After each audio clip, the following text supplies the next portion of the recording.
Hello, guys. So here we go. It's time. Okay, I just wait a few seconds so you join me. It's time, as I promised you, to watch and check and everything. These trailer of part four. So it's no more part three, part two, but it's a part four. Okay. And at the same time, after analyzing this trailer,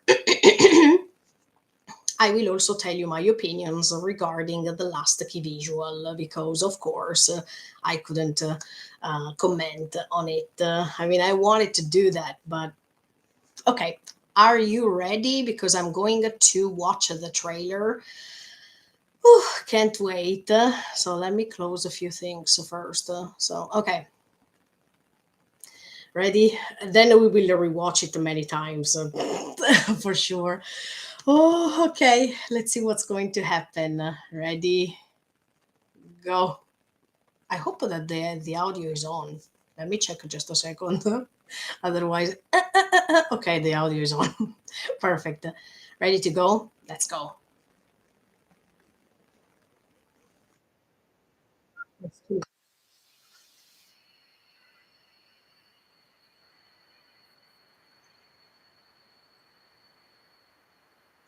what the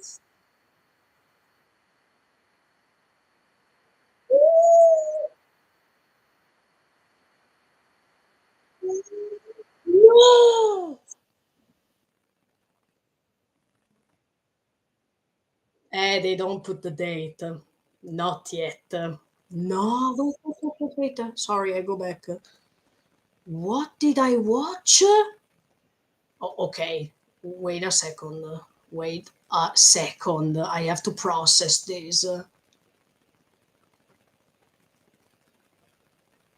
Okay. No, wait. I saw a scene.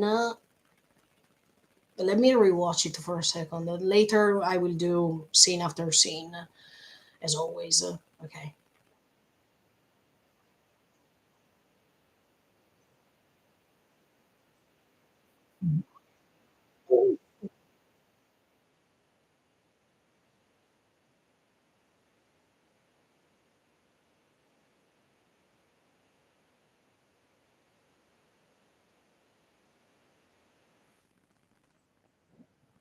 But wait, there is Annie too.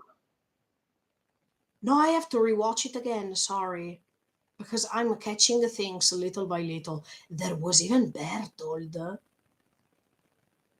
There was even Bertold. If I'm not wrong. Okay, let's rewatch it.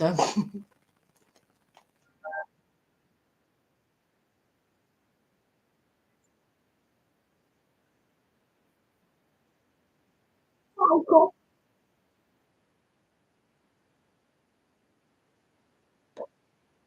What is scene?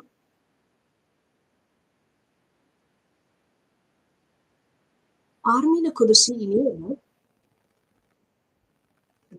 This is so awesome. Okay, let me first of all let me put the like on this trailer. And this is just I mean it's a 30 seconds. So as I was telling you probably this is just a teaser.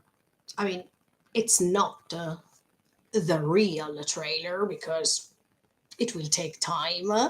And I'm really happy that they confirmed that it's on in autumn, that it's coming in 2 or 3 months. I mean, it's not finalized the date because we need the main trailer that it's coming later. I mean, this was just the PV. It was just the preview. It was just the teaser trailer. Usually, trailers are longer, 1 minute and 30 seconds. So I'm really happy that I still have time. That I still have time for the main trailer, and this is just the 30 seconds. But anyway, wow, this trailer was incredible. I can't wait because we know that this is the end. I mean, this is for real. This is not just an let's wait, probably there will be even a part 5. No, it's part 4, it's over.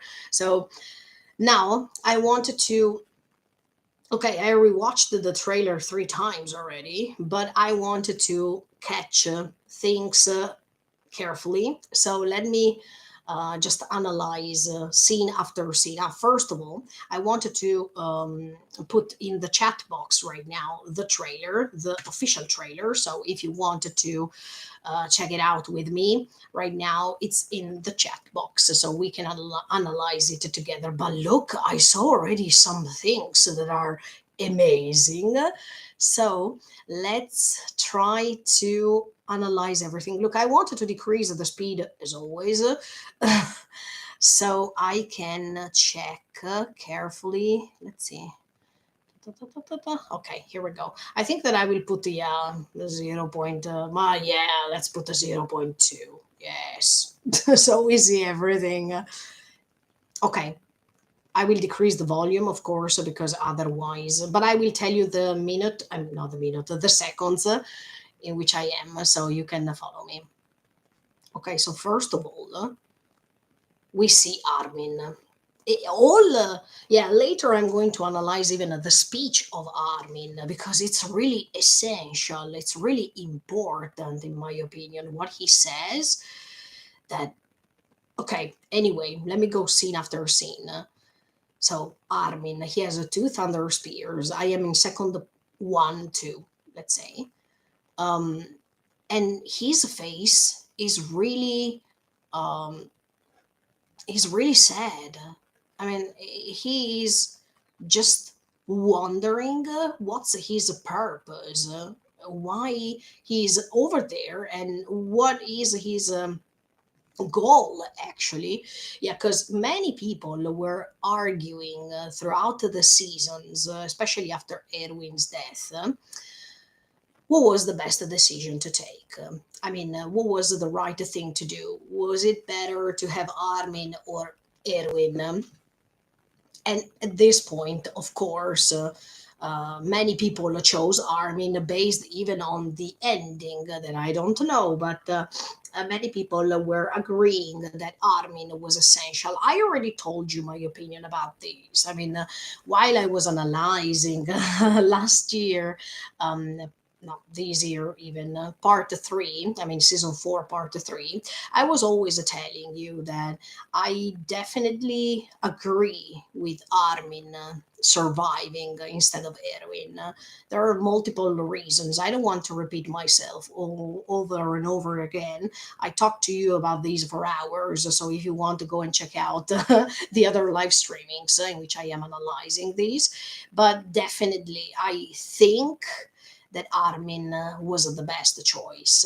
But I also understand the fact that he has always felt a little bit behind the other two. I mean, he felt always, I don't want to say inferior because he is definitely not, but that's one of Armin's characteristics, in my opinion. That is the fact that Armin has always felt less than the other two. That means Eren and Mikasa. We are talking about these trio that is so important for the story. But yeah, I don't think so. I think that even if at the beginning he was always rescued by the two of them, I mean, by Eren and Mikasa, later he got the chance to shine better than the other two, definitely.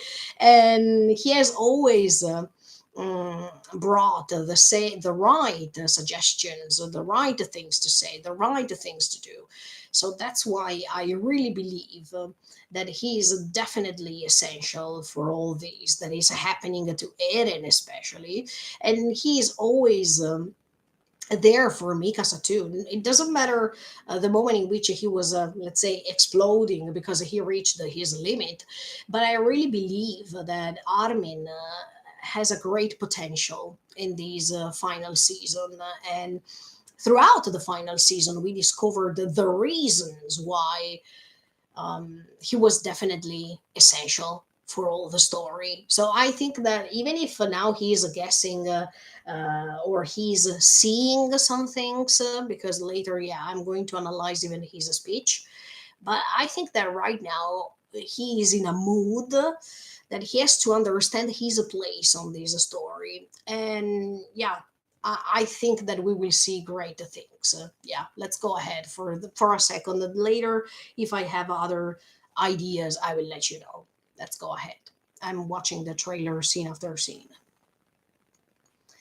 And then there are, yeah, let me tell you, I really love when they are showing these scenes so fast that you have to go and check them time after time because they are so fast. That's the usual technique for Shingeki no Kyojin's trailers. I really love them because there are hints over there. Okay, let's go.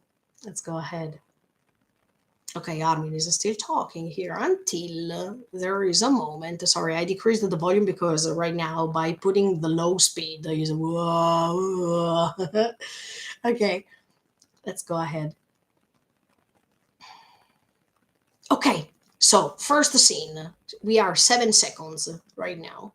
There is the main scene, the iconic scene of Eren showing the book. I mean, Armin showing the book to Eren. That I think that this scene is iconic as much as I was telling you because it's starting everything from here. Actually, the dream started here.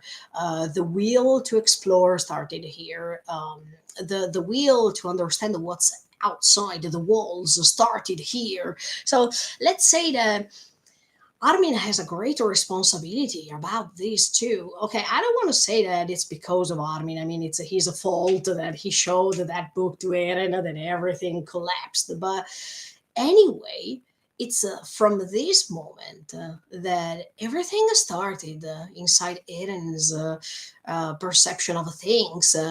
Um, Everything started as a dream, that everything later collapsed because he felt disappointed about that dream. So I think that this gesture, this simple gesture of holding this book and show it to Eren that day was like, oh, maybe as much as Mikasa was thinking in one of the last episodes when she's saying, no, the last episode of a part two, actually, when she's debating herself, saying, if that day I would have told Eren, I would have answered Eren in a different way. What would have happened if I didn't tell him, you are my family, but I would have told him, yes, I'm following you just because you saved me. What would have happened to the world? We will never know. But that's great debate inside herself, as much as, in my opinion, Armin is asking himself the same thing. I mean, he's asking himself, what if that day, sorry, there's the sirens in the background, but I imagine Armin debating himself and say, what if that day I would have not shown this book to Eren? Would all this happen or not? I mean, it's because of me that Eren started portraying inside his mind this dream of the continents, this dream of the outside world. And maybe if I didn't show him this book, he would have not felt disappointed. He would have not tried to catch this dream to go outside the walls. Okay, we would have been attacked anyway, but.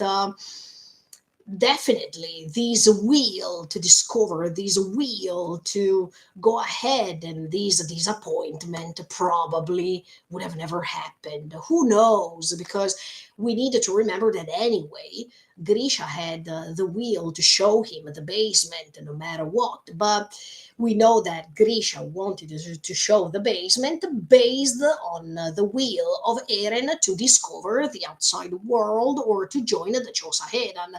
But the will to join Chosahedan started after Armin showed his book. So Anyway, I understand Armin's point of view in the case he's debating himself about what was good to do. Because at this point, we know that they are going to lose his friend. So, was it worth it? We will discover it in autumn. But anyway, let's go ahead. And then, yes, we are second eight of this trailer in which they show you the book. Yes, this book was, yeah, in my opinion, the starting point of everything. And wow, even the fact that inside of this book, and they are showing you clearly that inside of this book, they are showing you just the continents. There is no humanity. So that's why they were um, dreaming, thinking that there was nobody else outside those three walls. But once again, the innocence that these two kids were having at that moment when they were looking at that book, they would have never imagined, oh, there's somebody else outside, because they have always learned um, that they were the one and only humanity inside of the walls, the survivors, the only one left. So, if we have to analyze the disappointment of Eren, of course, on one side, you should feel disappointed because for years and years, you were taught that you were the only ones, that there was nobody else. And suddenly you feel lied. You feel as if they were lying to you throughout all the time, and you feel disappointed. But at the same time, to reach that level of disappointment, maybe it's too much. He went too far. And at the same time, yeah, I was talking about the innocence of these two kids looking at that book, because if you look, let's say, at a geographical book, probably in our geographical book too, we find just the lands. We don't see a picture of people, or we don't see these details of humanity that you can detect from other books. But Armin had that secret book, let's say, but this secret book became even the key for a new world. So I think that Armin's responsibility is really huge at this point of the story, also because he is the one, the promoter of building a new world based on the different values this time. So as you can see, I think that if we rewatch episode one, we would have never expected um, to reach this level. We would have never imagined that one day that protagonist who showed that book to the other main protagonist would have been the key of the story. So this story is amazing also because of these, because there are things that can turn upside down, and the losers at the beginning can become the heroes. Look at Reiner, for example. I already told you this. He was supposed to be the loser of the group, his initial group, and later he is discovering that he's not even chosen, but it's just a fatality because Marcel decided to protect his brother, and now he's becoming the hero of the world because he was saving Karina and all the others. So as you can see, the losers, yeah, can turn into heroes. And let me tell you, based on the last scenes we saw in part three, I can definitely think that Eren wanted all this. I mean, he agreed that the heroes were once losers, because this is so great.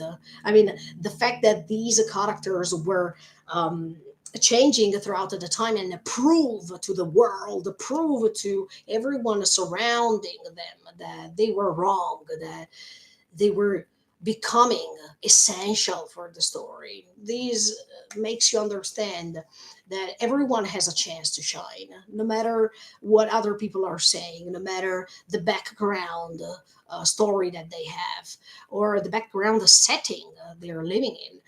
It doesn't matter.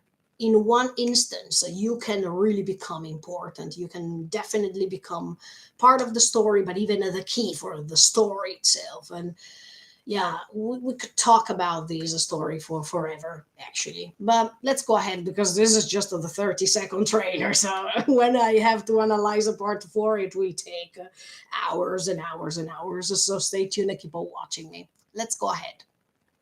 Okay.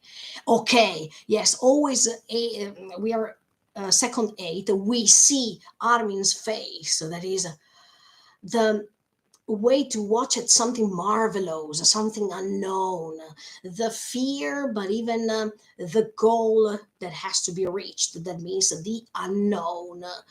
Many people fear it because if you don't know something, you can feel scared about it. We know that when they went outside the walls the first time, they were scared because they didn't know what to find. Of course, they would have found it the Titans attacking them, but it's the first time that you go out, so you don't even know what's going to happen to yourself, to your friends, and whatever. But on the other side, even uh, the goal, the will to try to reach that goal, and the positivity, the dream, yeah, the dream that make you feel uh, all, no, the dream that make you feel as if you can do everything, as if everything can turn into something possible. The power of the dream that can let you go ahead, even beyond your limits. And because the most important thing is to discover, to reach that goal. And it doesn't matter how much it will take, you will go ahead. You will go for further. So I think that this facial expression of Armin when he's really young and he's looking at that book and he says, Eren, look what I discovered. This is a book in which they show us what's outside. The happiness that is spreaded, even if later this happiness, this dream is turning into a nightmare, it's turning into something that you really didn't want to reach. This is amazing. I mean, the innocence versus the experience once you go outside and you understand that your best friend, the one who was sharing with you that dream, is becoming your enemy, is becoming your um, antagonist, even if Eren is not an antagonist. Um, you needed to understand that Eren decided to play the role of the antagonist for a certain reason. And once you understand this, you also stop thinking that Eren is the antagonist, that Eren is the evil character.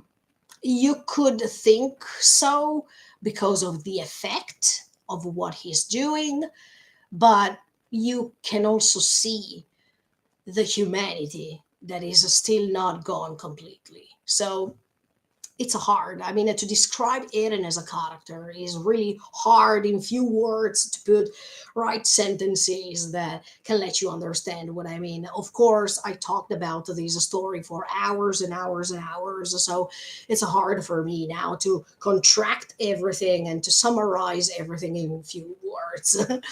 But anyway, okay, and then we see even the other iconic scene in which Eren said, "This is freedom," and we already talked about it for hours, even in that case, and that was really awesome. Yeah. Oh, and then we are second. Yes, I think we reached the second nine of this trailer, and you see the bird. Of course, that bird is Falco, and I am happy to see him in action because from the end of part three, of course, I don't know. I really don't know how this story will end, but I have my theories about it. And to see Falco in action was quite probable because at the end of a part three, he said that he wanted to play a role in this, also because he could see in his dream something related to Zeke because he let's say, got the spinal fluid of Zeke based on what happened in part one of this final season. But to see him in action, yeah, I expected this, definitely. I would have imagined that Falco joined. So, yeah, let's see what he is doing because, you know, Falco represents the future together with Gabi, and I have great expectations on their role. I really believe that they both survive.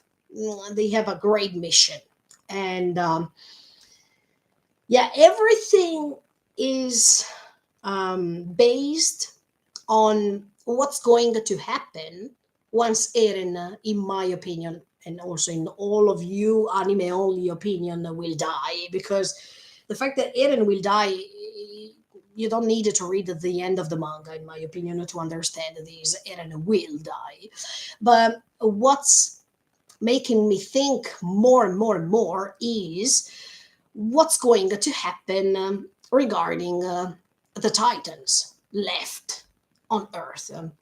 Because it all depends on these. I mean, Falco is a Titan. We know that he started having his time limit too, as much as all the others. But is there something happening that can stop, that can prevent these curse of Titans to go ahead? Look, don't write me anything in the comments because I don't want to know. I'm just guessing. So please be respectful and don't write anything that might help me understanding the ending. I don't want to know. I could reach this moment without knowing. I was just guessing throughout all the time. So please leave me like this. I mean, don't tell me anything still. But um, yeah, the fact that Falco is appearing is a good sign because, first of all, he's a bird. As much as the main representation of Eren is a bird, we understood that already many times throughout the part one and part two. So even in this case, there is nothing to be surprised of. But in this case, the bird of Falco is representing the future and is representing something new that is not Eren's bird. I mean, the Eren's bird representation doesn't have anything to do with the Falco's bird representation. But to see these bird flying to try to help all of them, that's great because I expected this, but we still need to understand why he had that dream. Or why he could not dream, why he could see some dreams of Zeke. We understand why, but we don't understand what he saw specifically. If we have to think about what he said at the end of a part three, yeah, he said that he was on top of everything and he could be so high compared to all the rest of the scenario. Yeah, of course, because he is the new Joe Titan, but he has even the wings. So, of course, he could detect everything from a different perspective. But I'm curious to see what he will do. Can't wait. Okay, let's go ahead. And then, yes, we see Mikasa second number 9 in action. Let's see what should we do. Okay, then there is this amazing scene, second number 10. We see John and we see Reiner. Okay, and wait a second. What are these? Oh, wait. Wait. I have to enlarge for a second. Is that Annie? No. Who are these? Wait. Let me zoom. No, wait a second. No, okay. No, that's Reiner's Titan. That's Annie's Titan at this point. They are all hanging. That's Peak, I guess. Yeah. So they are, all the Titans are hanged inside of these immense skeleton of Eren. But Hmm. Wait. Let me zoom one more time.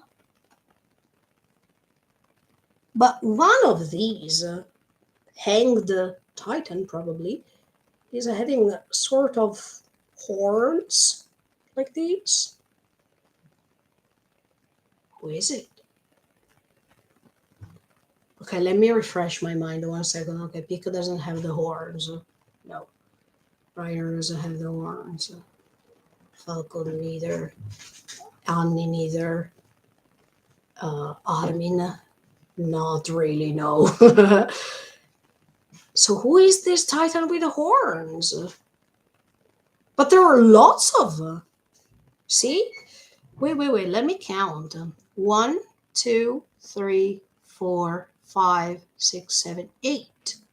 All the titans. Because the number 9 is the Shubi no Kyojin. I mean, is the final Kyojin, the final titan.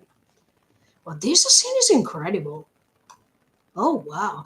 Ah, wait. Is it related to what I was telling you a few seconds ago?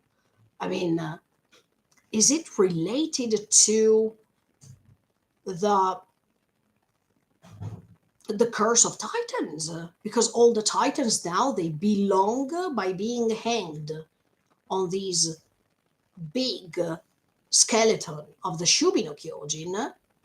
It seems as if now they are no more attached to the Titan. I'm wondering. This is nice. Okay, I didn't see that actually, but now I'm seeing it. This could relate to what I was telling you. Maybe the curse of the Titans is interrupted later. Wow! And then the fact that Reiner is rescuing Jan is what I was telling you before. That means Reiner is becoming the hero, yo, because he has always wanted to be one. This is amazing. This is scene. Oh my. Okay. Look, I really needed to think about this. Maybe in the future. Okay, of course, when we will watch the other trailer, but this is already something crazy. Yeah, these are all of the titans without the owners, because even in the case of Reiner, now he's helping John, but he's a titan, he's a hanged. So does that mean that Eren wants to attract all the titans so even the curse is stopped? Hmm, this is amazing. This is great. This could be the theory, because otherwise, how they can live longer? How they can live happily if later the curse is still there and then the lives of all these owners will perish? No, it's impossible. These curse of titans has to stop somehow, but I still don't know how. This could be an idea because they are all hanging, but they are hanging attached to the main body of the Shubi no Kyojin. So if he is going to die, probably he is going to erase even all the other titans. Yeah, that could be possible. Let's go ahead. Ah, no! It's the country. No! I thought it was the country. Wait a second. Let me go back. Wait. No. No, I thought No, actually, it's the contrary. Reiner is rescued by John. Wait, by zooming, I thought it was the contrary. Okay, then it's even better. I mean, it's even better. Okay, we are in second 11 still. So John is going to save Reiner, and this is awesome based on what happened in part three and their discussion, especially after part two when they were surround. I mean, they were surrounding the fire. That scene was simply amazing and so important. But here, after what they were saying in part three, this is a huge confirmation that they went beyond that limit. That was not trying to let them communicate before. This is crazy. I really love this. I really, really love this. The fact that John is rescuing him is top. I love John, so I hope that he will survive because I have an idea about him too. So let's go. Wow. Wow, good job. Look, I like the way Reiner is looking at John because John is resisting. Wow. Let's go. And then Onyankopon is still fine with the airplane because do you remember that he was saying, "Look, I will take you to the top of the Shubino Kyojin, and then I will find my way to land." He's still alive. I'm so happy for Onyankopon, sincerely. Okay, he's still there. Good job. I hope he will survive too, sincerely, because Onyankopon was another great character. Let's go. Okay, the airplane goes up. Peak. Okay, we see Peak, but where is she going now?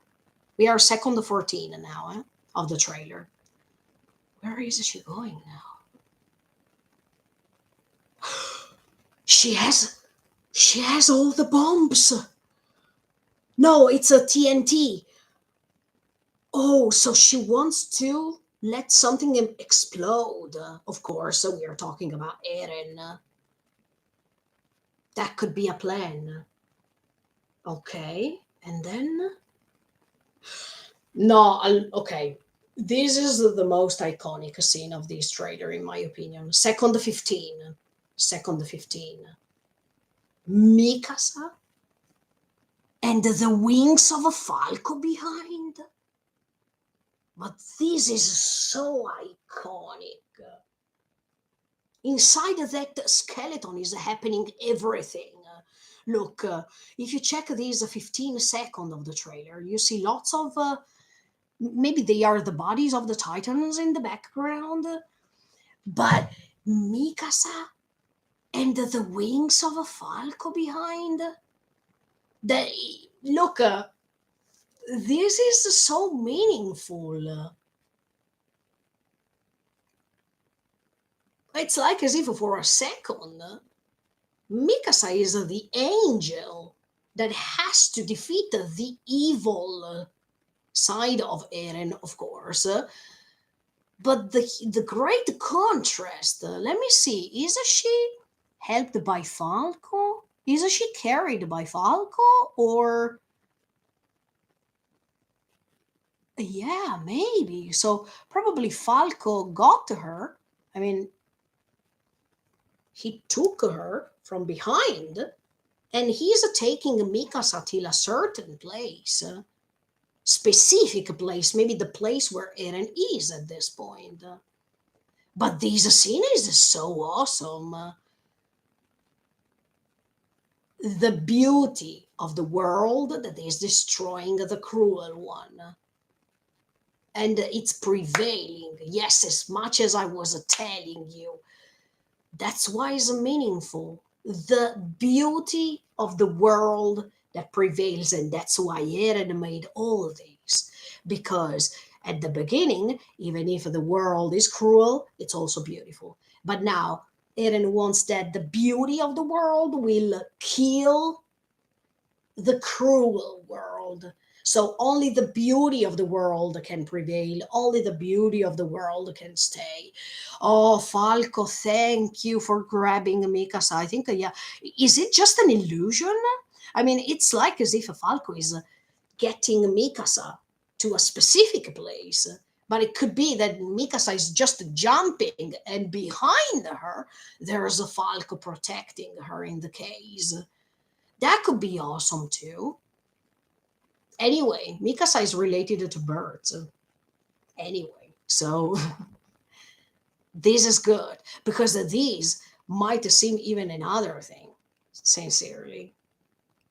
If we talk about the fact that Eren will always be there for her, even if this is Falco, okay, in this scene, but it can mean even something else. Even the fact that Mikasa will always be looked by a bird for in the future, or anyway, even if Eren will be gone, she will be protected because something from the sky is looking at her.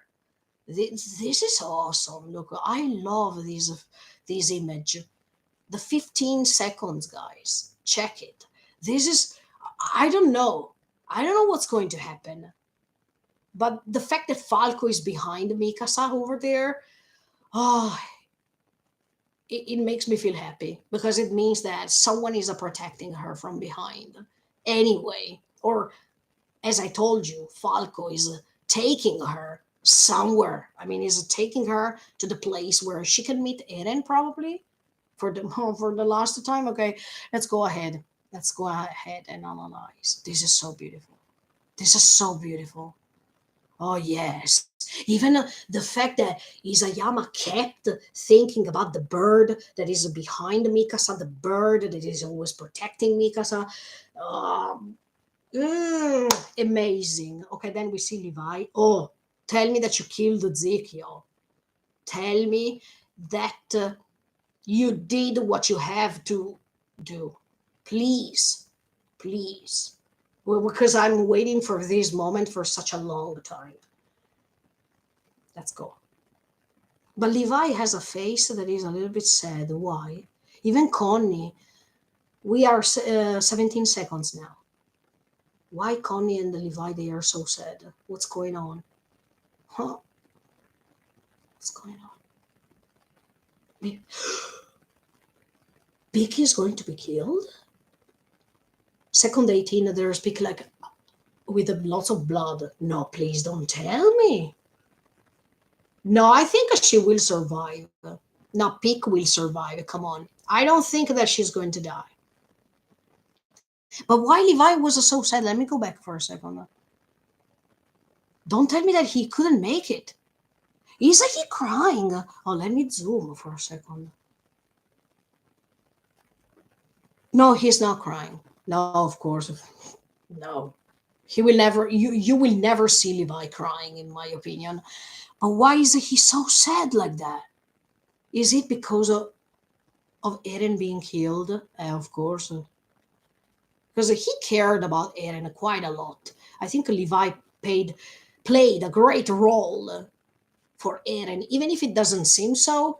To me, yes. I mean, Levi was taking care of Eren quite a lot in his way, but he took care of him. So why is he sad like that? Please don't tell me that he couldn't make it, yo. Because even Levi has to survive. Come on, Levi belongs to the Ackerman, the one they will never forget.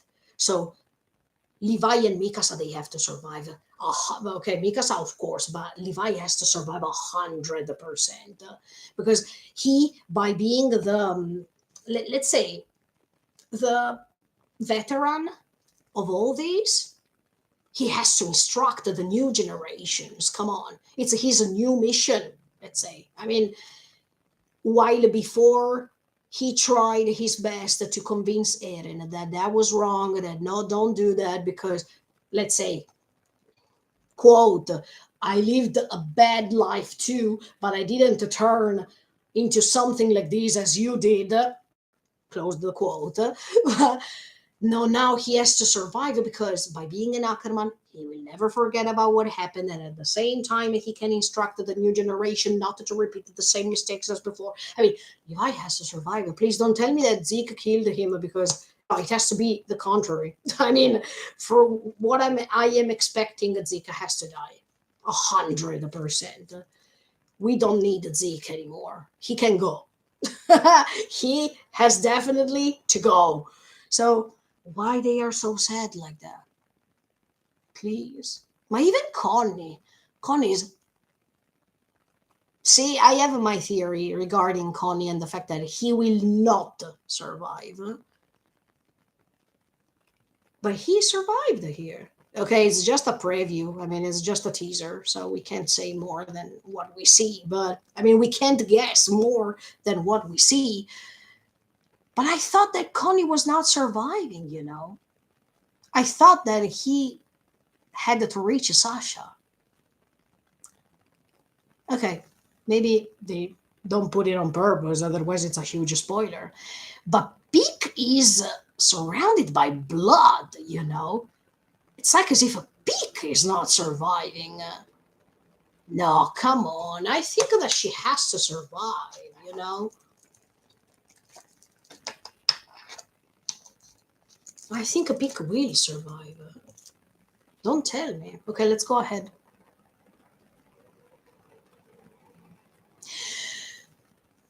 Porca miseria. Porca miseria. Porcaccia la miseria. Sorry. Sometimes I remind myself I am Italian. Okay. Wait. Second 19 of this trailer. Teaser trailer. Armin's eye. But there are 3 things inside his eye. What are they? I am afraid to zoom right now. Should I? Let's try. What is that? No, wait. No, okay. There's Ymir's face. But there are other 2 things. One thing is white, and the other one is black. Something. And there is Ymir's face behind. Let's see if it becomes clearer. Yes. But what is that thing? Ymir's face, okay. But then there is this white thing. Is it just part of the eye? No. What's that? No, there is something white and black over there. What's that? Wait a second. Let me see.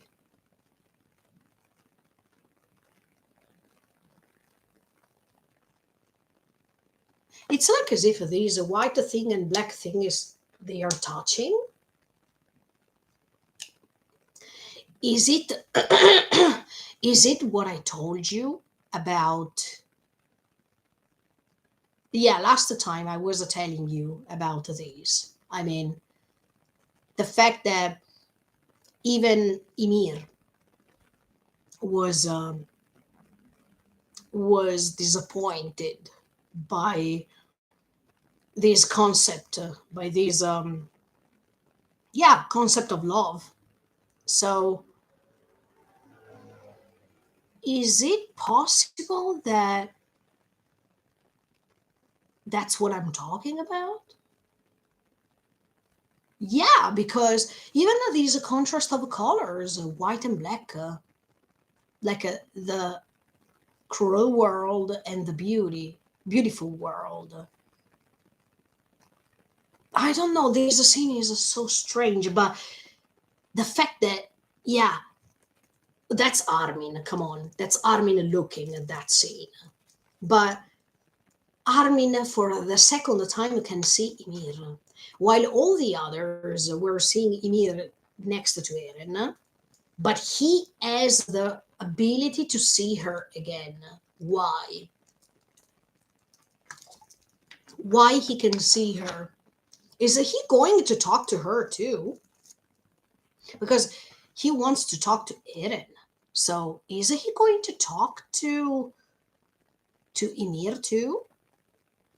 I'm wondering, and I can't wait, sincerely. If that's the case, I want, but she's not talking.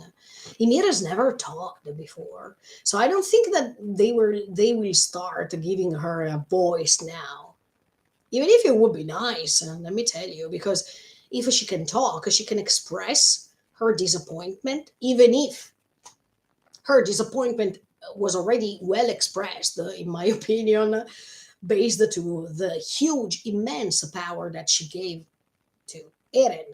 So there's no need to talk because all the scenes were super clear that it's pointless, okay? But I always remember the scene in which she saw the king and this woman kissing, and I think that Ymir had an idea of love. But then, after all that happened to her life, she was disappointed of this concept of love. And at this point, now they can, I mean, Ymir can have in front of her a great representation of love instead. Because Eren and Mikasa, they love each other, even if one keeps denying it and the other one doesn't want to say it clearly. It's obvious that they love each other. So, is she going? I mean, Ymir, is she going to change her mind regarding her previous concept of love that was making her feel disappointed based on the events? That could be great, because in this case, Ymir could rest in peace. I mean, finally, if she has a confirmation, thanks to Armin and thanks to what he can say to Eren, probably, Ymir can have the final vision of love. And she can, yeah, rest in peace forever this time because her disappointment is completely erased. I don't know how to just say it clearly, but as you can see, even in these 19 seconds of the trailer, Armin is there. Armin can see her. So is he going to tell something to Ymir too?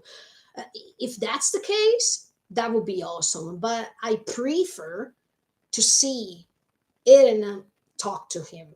Eren talking to him, Eren expressing him what he really feels, because Armin has always had this ability to reach Eren's mind, to reach Eren's heart, to reach the core, okay, of Eren. So he still has that question to ask. So definitely he's talking to him, but I am afraid that while Armin is talking to Eren and he's trying to understand Eren, Ymir appears.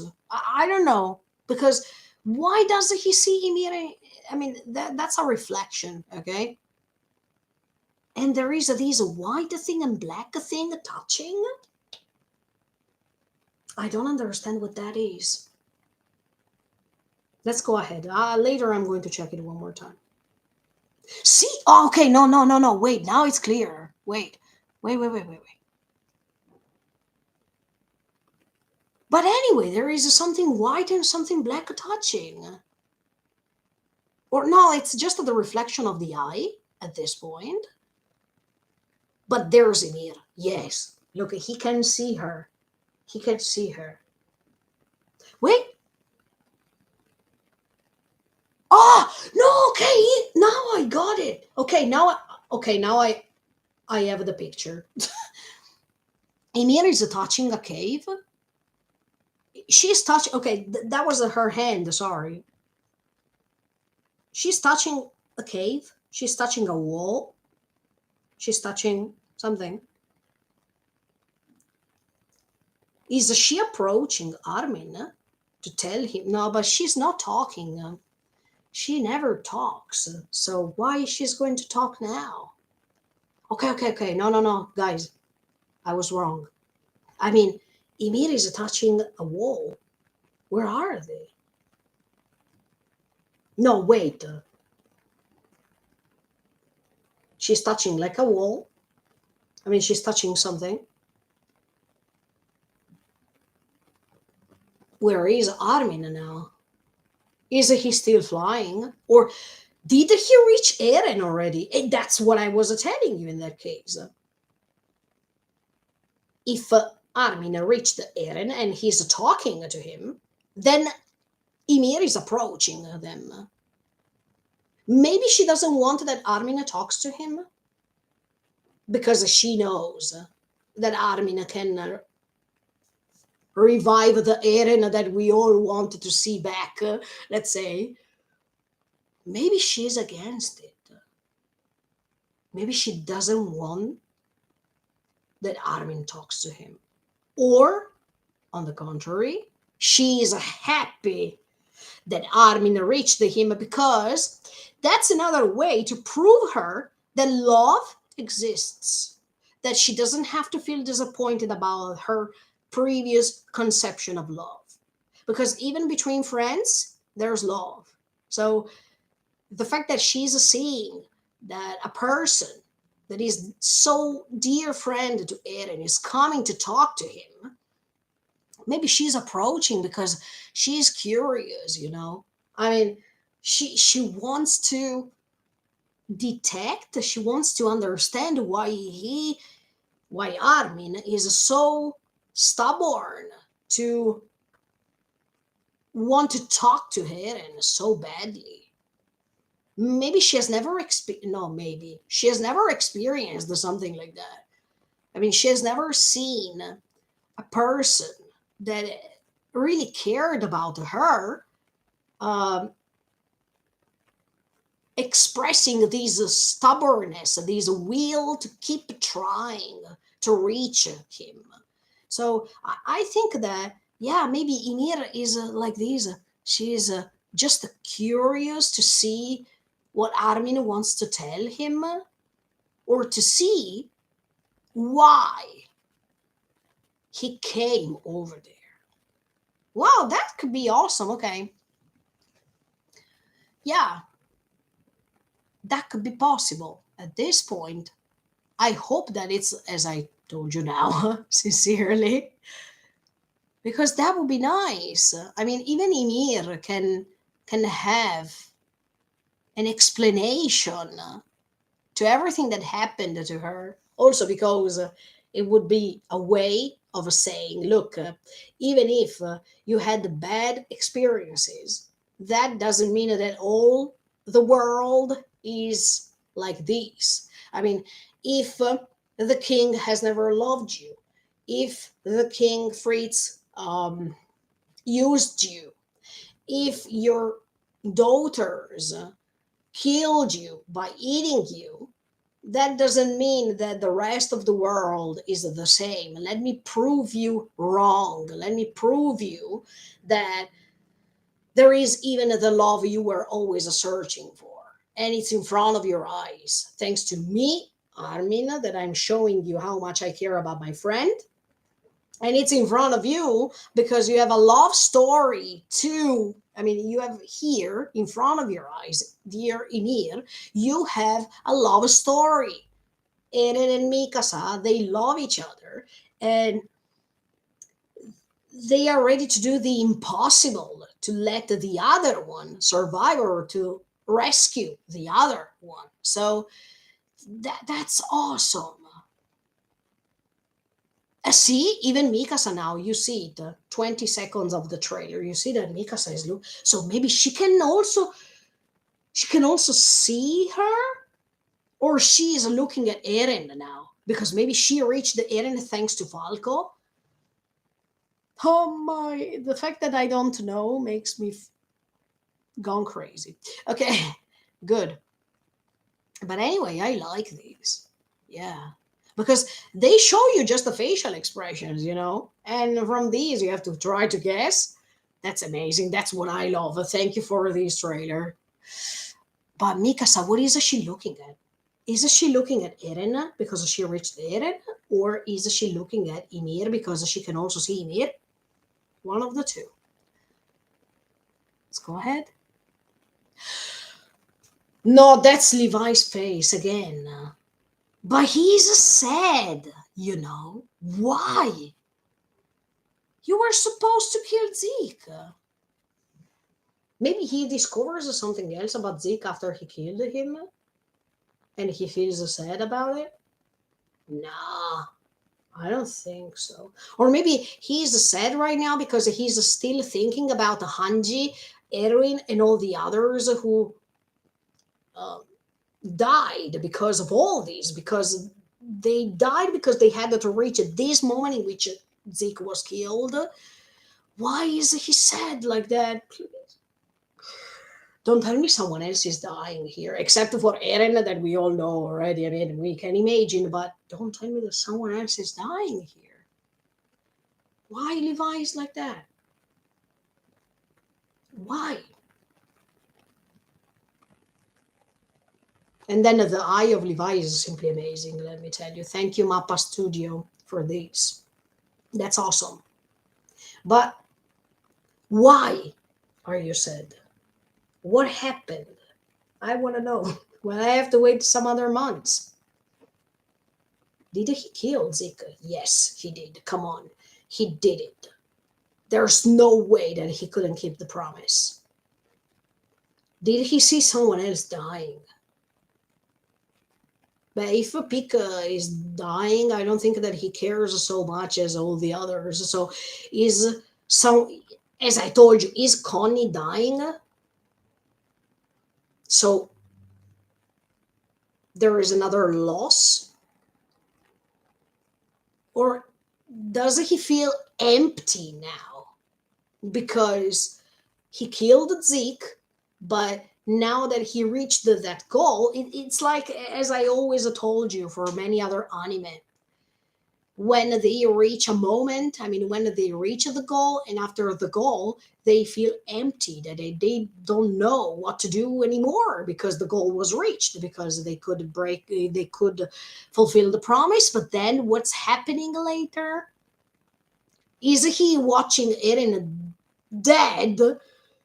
And that's why he feels so sad? I want to know. I really, really want to know. Please tell me. No, you can't. Please don't write anything in the comments. But I'm wondering, okay? I'm really wondering what's going on here. Why Levi is so sad like that? Okay, let me go ahead. I'm thinking. And then I was right.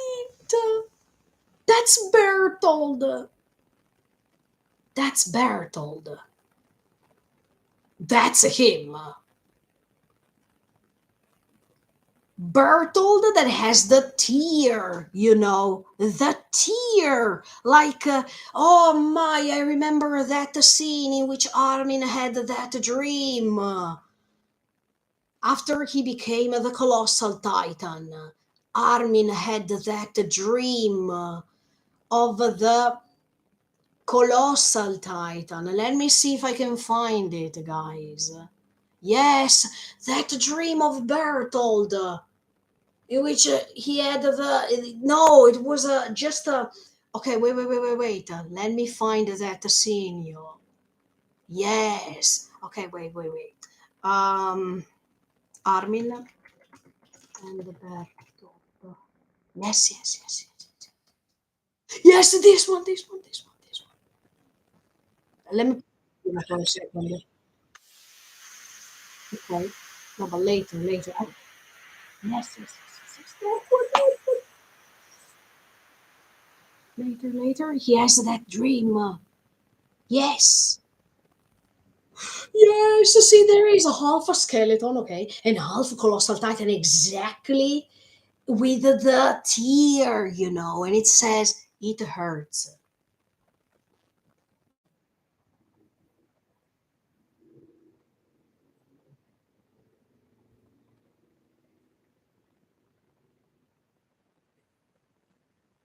Bertold is back.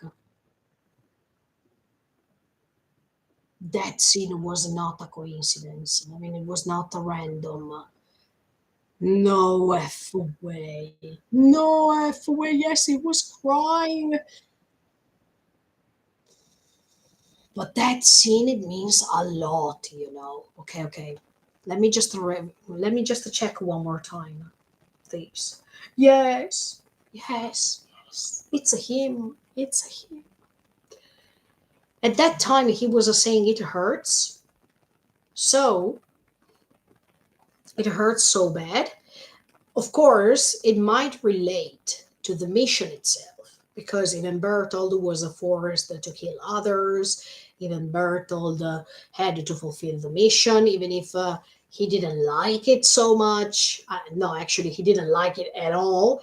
And Bertold was saying, um, anyway, someone has to make the hands dirty instead of others. I mean, he was saying that he didn't want to do it, but someone had to do it. Okay, in that position of his, he was explaining the hardship to do what he was doing. But here in the trailer, he's back, you know, in that scene, because that scene was anticipating, first of all, that of course Armin would have become a colossal titan, but second of all the pain that was coming after, and third of all, someone has to do it. So now that we are reaching the moment in which they have to kill Eren, Armin, do you understand how Bertold felt at that time, when he had to be the traitor, when he had to make bad things, even if he didn't want, but he was forced, let's say, to do these things? Wow. But I also remember the moment in which Eren was asking Armin, did you see some memories from Bertold? Your is your mind affected, Armin, because of Bertold's memories? Are we going to see some of Bertold's memories? Or are we going to understand something about Bertold too? Because this would be so interesting. I mean, let's say that for Armin, this was a double curse, because he didn't want to become the Colossal Titan, but someone had to become the Colossal Titan anyway. And at the same time, yeah, of course, now he loves Annie, and even Bertold loved Annie, but the tear is related to Armin's tear too, because he will cry hard. I mean, I think that once Eren will die, we are talking about his best friend. So that the scene in season 3, part 2. Oh my. If we go back in time, we understand that these scenes have such an importance.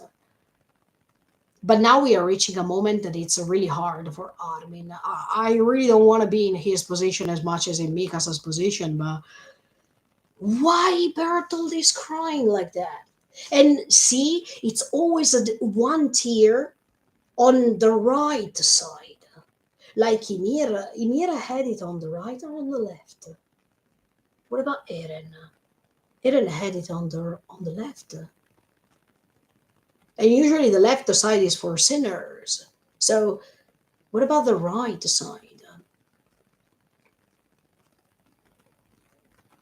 That's awesome. That's awesome. How Bertold? Oof. Okay, let's go ahead.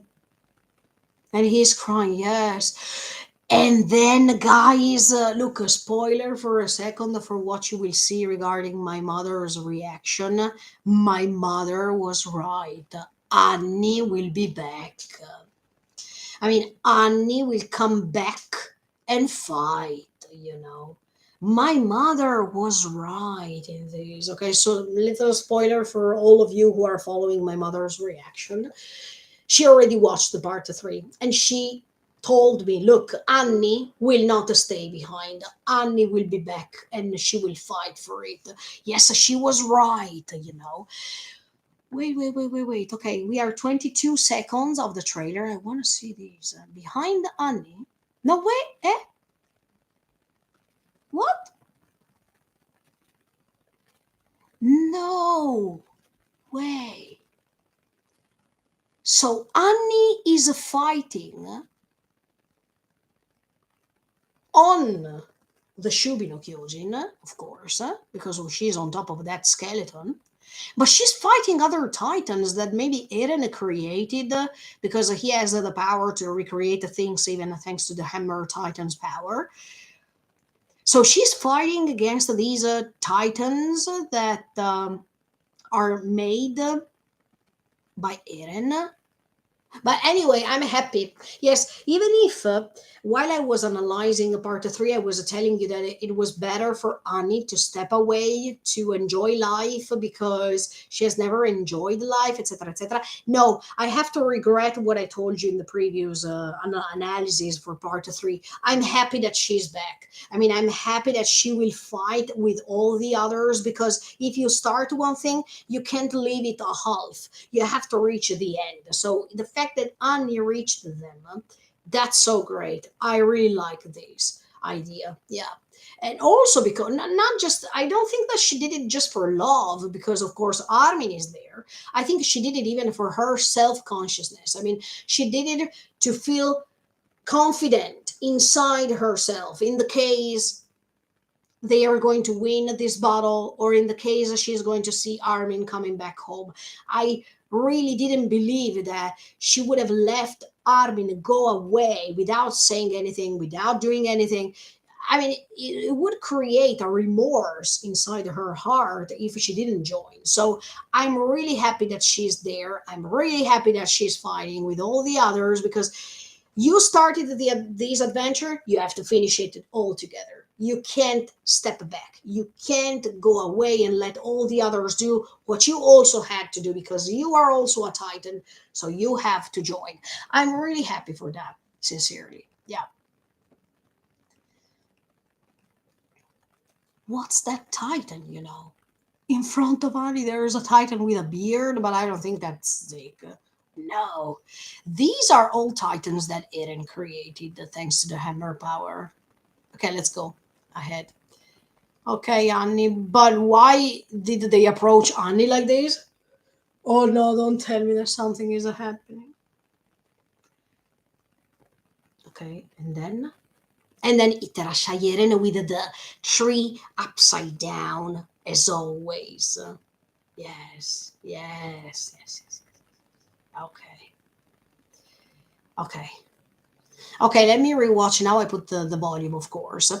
And then I'm going to analyze even the speech, Armin's speech, because that's even important too. That's so important. Okay.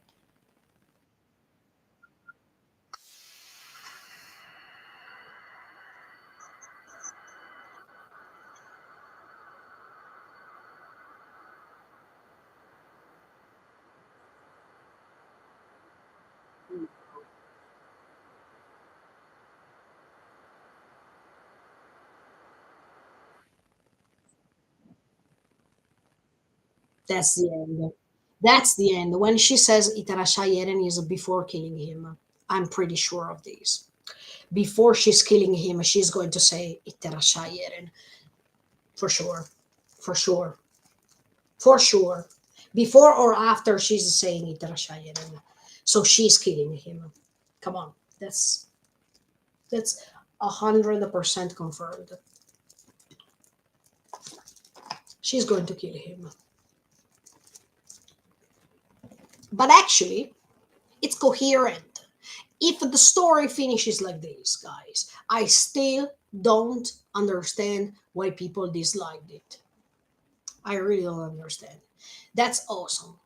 The beauty of the world, the fact that she always felt dependent on someone else. Now she's leading. I mean, Mikasa, by killing Eren, she is leading for her own self, but at the same time, she is the beauty of the world. She has to triumph. She has to win. So it's like as if for Eren, it's a favor, okay?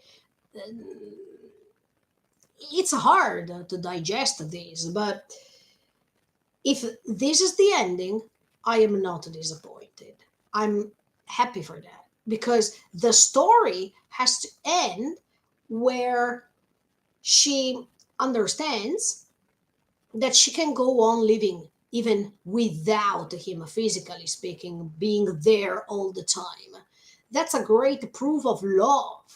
Instead of depending on me, you are so amazing that you can go ahead by yourself. And don't worry, because I will be there protecting you from the sky. I will be there taking care of you, checking on you, so you don't have to worry. But you can't stay together with me forever. You're so beautiful that you are going to survive even by yourself. This is another declaration of love from Eren. Even if it's not saying directly speaking, it doesn't matter anything. The what's happening makes you already understand how much Eren loves her, because he wants to die because he knows how evil he became, and he wants to eradicate take away this evil that he feels already inside of himself. And the only way, the one and only who can kill him, is the beauty of the world, is the contraposition, is the love of his life. So by letting her shine, he is declaring his love to her once again. So this is the perfect ending, in my opinion. I totally agree with this. It's really, and now I understand when they were saying that it's coherent. Yes, it is. It's absolutely coherent. Um, but now let me analyze really quick the speech of Armin. I will put the subtitles to confirm what I've heard for a second. Let's see what he says. I was racing Mikasa and Eren racing to the tree on the hill.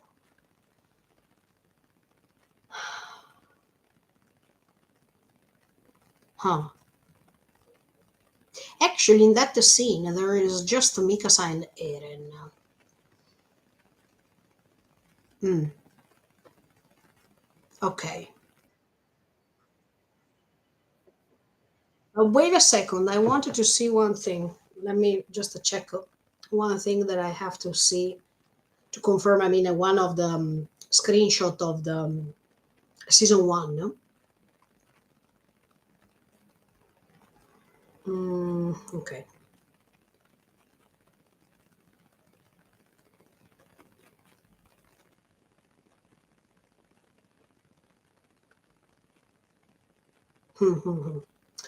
No, actually, there are just Mikasa and Eren, but here he is saying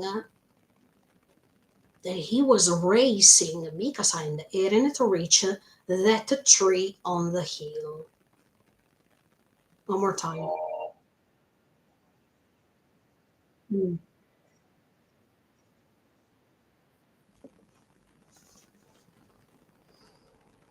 And actually, in the rumbling, there is that scene. There is that scene in which they. Let me check. I don't want to put the rumbling as a song, but I want to. Otherwise, they are going to delete this live. But let me just see that scene really quick. Sorry, I have to do. Oh, you're rambling. Okay, let me go on. 1 second. Hey, hello there, son. I won't live to die another day. Yes. Here we go. One more time. Yes, exactly. Armin is behind. Armin is behind, and no, and no. Actually, no. But I was racing Mikasa and Eren to reach that tree. No, it makes sense actually, because he was competing to reach that tree on the hill. That tree on the hill, there has to be a meaning. I mean, that tree is the perfect connection. I mean, that tree, when Eren was sleeping, was the moment in which Ymir from the other dimension could reach Eren. Could find him and could see. After 2,000 years, I found him, let's say. Don't tell me that Armin that day said, "Oh, Eren, Mikasa, let's reach that tree. Come on, three, two, one. Let's see who's reaching first." And Eren reached it first. And maybe later Eren fell asleep under that tree. And but don't tell me that everything starts from Armin, because even if it's that case, can you imagine? Armin showed that book. Armin competed with all of them to reach the tree. Eren maybe fell asleep under that tree so Ymir could get a connection with him. Oh, Armin, you are the author of the story? Wow. And of course, as much as we were thinking at the beginning that Eren was the main protagonist, no. In my opinion, the main protagonists at this point, if I am right, Mikasa and Armin. Because everything, even from Kruga no Toki, I mean, from the moment in which Kruga, without even understanding who those two were, but the main protagonists are Armin and Mikasa. Mikasa, because by killing Eren, she will shine definitely. She is the one who had an amazing development of character from the beginning till the end.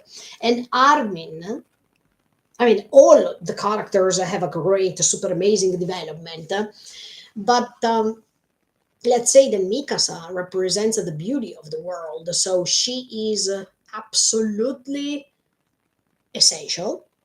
And Armin, if that's the case, if it's what is saying now, that he was racing Mikasa and Eren to reach that tree that day. If it's that the same day, okay? Mm. I mean, did he give the idea to reach that tree on the hill?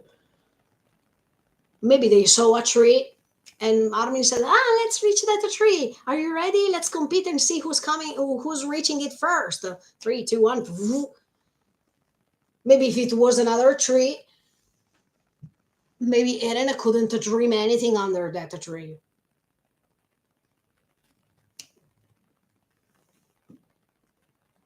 Maybe the root, yes, I told you already, thanks to the vision of Yggdrasil. But maybe that tree, the roots of that tree are exactly going deep down. Wait a second. The roots of that tree, anyway, they go underwater. I mean, they go underground, right? But if underground, after the soil, there should be water.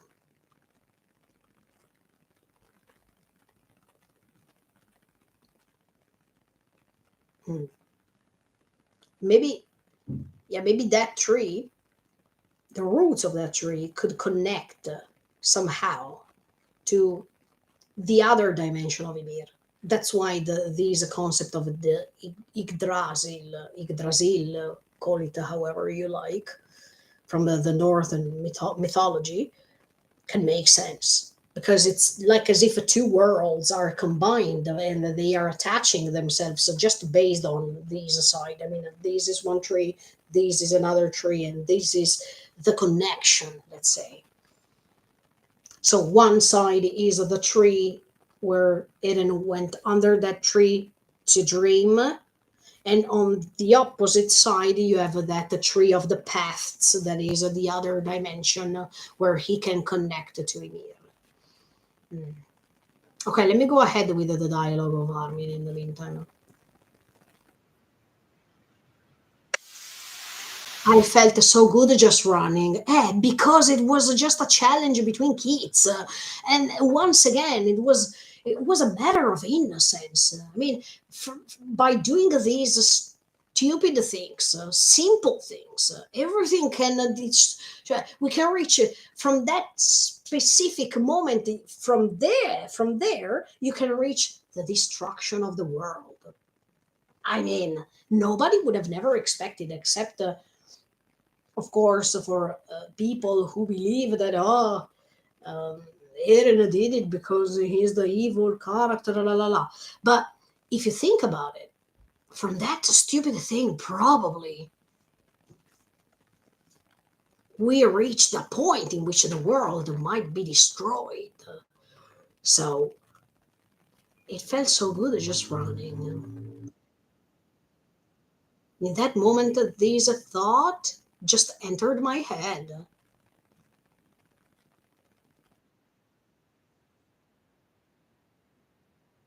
Maybe I had been born to raise Mikasa and Eren.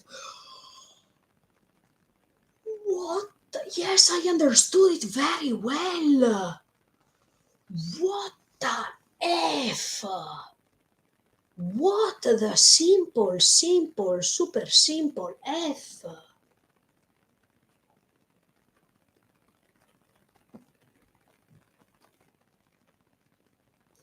Okay, wait a second. If everything, no, let me hear it one more time, please.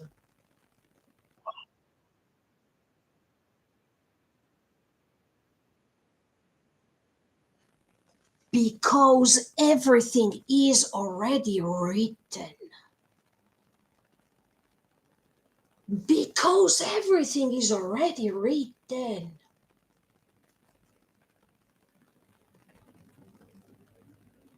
Hmm? That's why even sorry, just I'm thinking. That's why even Eren is saying ever since I was born, I was like this. I mean, it's all written, but is it written from the something of the future?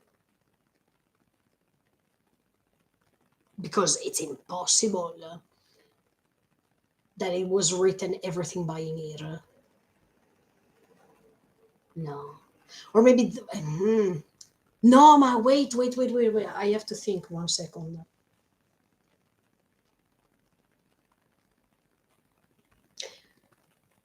Can these events be written from the past? Yes, in the case we are talking about the creature. I mean, in the case we talk about that bacterium that got in touch with Ymir.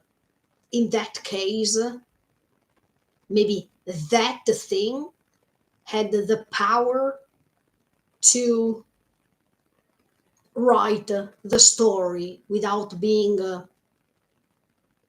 modified. So even Eren was born like that, and there was no changing throughout the time. So even Armin had that purpose to raise Mikasa and Eren on that hill. Because after that creature got in touch with Ymir, automatically speaking, later the Yumiro no Tami was created as a population, generation after generation. So, can these events be written from the past? At this point, if we talk about that creature that got in touch with Ymir at that time when she fell down the tree, yes. But what if these events are all written from the future? Because that's the point, the future. So if someone from the future is coming all the time to the past to um, create events,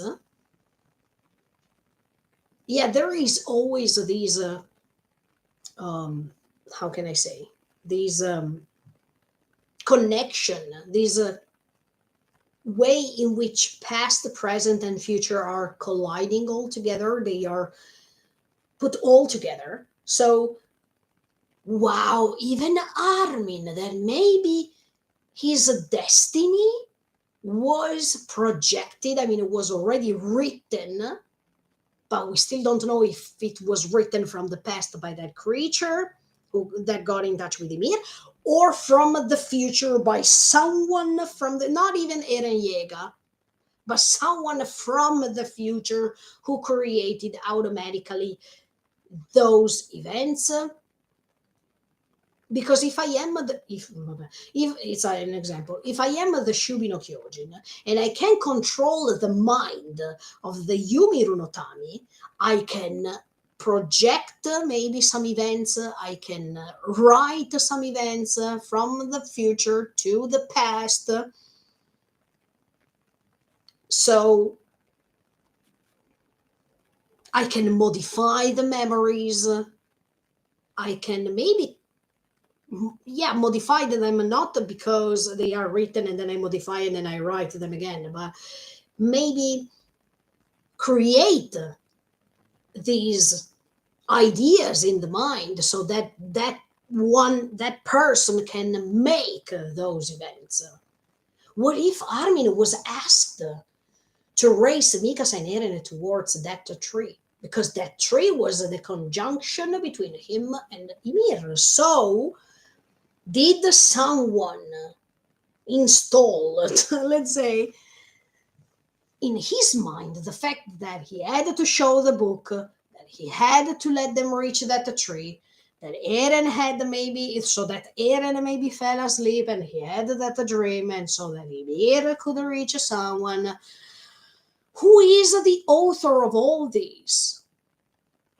The creature that got in touch with Ymir 2000 years before, or Eren from the future, or someone after Eren from the future? That's so interesting. But what Armin is saying right now makes him feel so guilty for both things, for racing them to that tree on the hill, but at the same time for showing Eren the book. You know, wow. I mean, it's like as if Armin is trying to was always trying to save Eren from his own actions. I mean, from what he did, that he, unconsciously speaking, he didn't even know that he was creating all this tragedy. Oh my! Because that tree is the mess of the mess of the mess, and it's always related to trees. Okay, so that's why I'm saying when Ymir fell inside of that tree, she could find that creature. When Eren fell asleep under that tree, it's not because of the creature, but it's because maybe that day Armin, Mikasa, and Eren were trying to race themselves to reach that tree.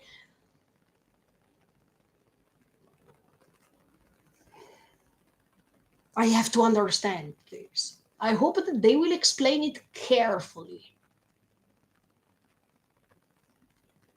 Because now in this trailer, it seems that everything is Armin's fault, you know?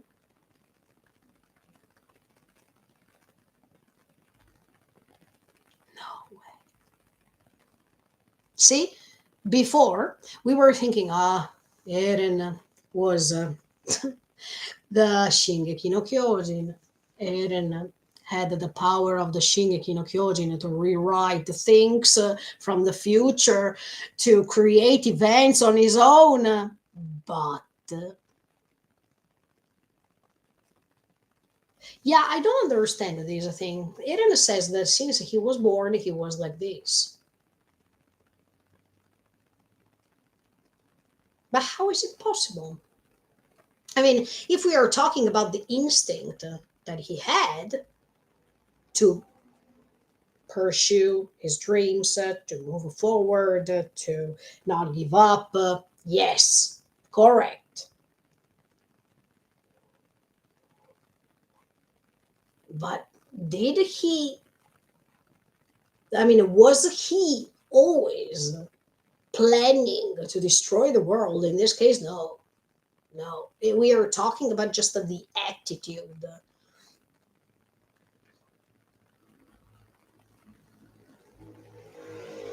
Hmm. Hmm. Hmm. Hmm. Hmm. Interesting. Very, very interesting. This blows my mind now because Armin maybe by not knowing anything, he was following the instructions, mentally speaking, okay, of someone else. Maybe that something else or someone else was who was coming from the past or from the future ordered, even if it's not the army that you have to do this. No, it's the way in which the destiny of a character is built, to show the book, to let them reach on that tree. Oh, okay, let's go ahead.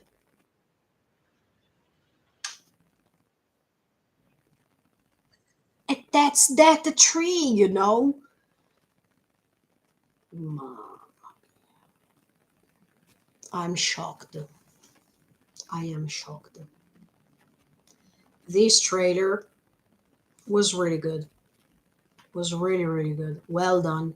I mean, I like the way in which they make trailers like this because they let you guess so many things. And last but not least, before closing this long live, I wanted to um, analyze really quick the key visual that I put in my thumbnail because I didn't have the chance to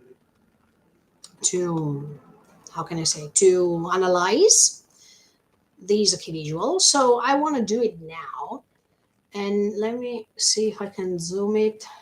Yes, okay. Let me see. Can I? Okay. So first of all, I'm talking about the key visual that you can see already on the thumbnail. So I'm just telling you my thoughts really quick about that cabin because I couldn't talk about these in the previous months. Um, First of all, we see a bird in the sky. Who might that bird be? It's obvious to me. I mean, that's Eren. Mm, the sky is pretty clean. So in this case, there are no clouds under this clear sky. It means that it's not the same sky that we found when Eren says, "Oh, this is freedom." Because if you remember, in that case, specifically speaking, we saw that there was the clear sky, but under the clear sky there were the clouds that were hiding something terrible that was happening under the clouds. That means the rumbling. So it was just an illusion that Eren had in that moment when he said, "This is freedom." But in this key visual, you see that there's the clear sky, and under this clear sky, there is a great setting. I mean, it's so great because there are the mountains, there's this cabin, there are lots of trees. I mean, everything is shining. I mean, everything is so beautiful, and the context is quite peaceful, let's say. So it's something antithetical to what's happening now, actually. It's so peaceful. And it's like, yeah, when you think about home, you think about this something really simple, something that can give you great memories, a great setting. Um, yeah, peaceful atmosphere. Yeah. Um, Now, I want to say another thing because when you check this key visual, yeah, you see these mountains, but these mountains now are no more the usual wall that you have to overcome. I mean, it's totally different from the house that Eren lived in because at that time, that Eren lived in his house, but we know that Shiganshina was surrounded by walls. In this case, you have just beautiful mountains that they are not the problem, the issue anymore. And you see this bird that is up in the sky. That means, look, I can overcome these mountains and I can be free. I mean, there's no more these concept of cage that was before. Another interesting thing is that there is a cabin. Okay, this cabin reminds me just a little bit Mikasa's house, if I'm not wrong, when she was um, little, before she joined the Jaegers. Let me see if I can find another picture. Mikasa's house. To see if that's the house that I'm in. I mean, if that's that thing or if it's something else.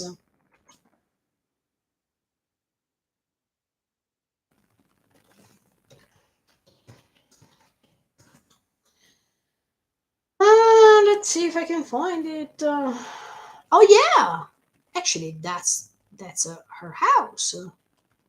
I mean, yeah, it should be. That's Mikasa's house, right? Oh yeah, oh yeah, that's her house. Absolutely, because yeah, now I'm checking these scene in which she is with her mom in that extra scene. I mean, in extra, yeah, yeah, yeah, yeah. It's her house, you know. That cabin. I mean, they call it cabin, but it's a wood house, and it's Mikasa's house. Yeah, it should be Mikasa's house. Let me see if I zoom a little bit. Yeah, I remember the window. I remember the door. The fact that it's made by these long trunk of trees. I mean, and these logs. Uh, mhm. That's Mikasa's house. And actually, Mikasa's house was the place where Eren met her for the first time. So, and it was even the place in which Eren saved her. So just it's like the perfect scenario. It's the best place for Eren because thanks to that place, everything started. His love story started. The way in which he helped Mikasa and he told her to fight. This way to release this Ackerman power.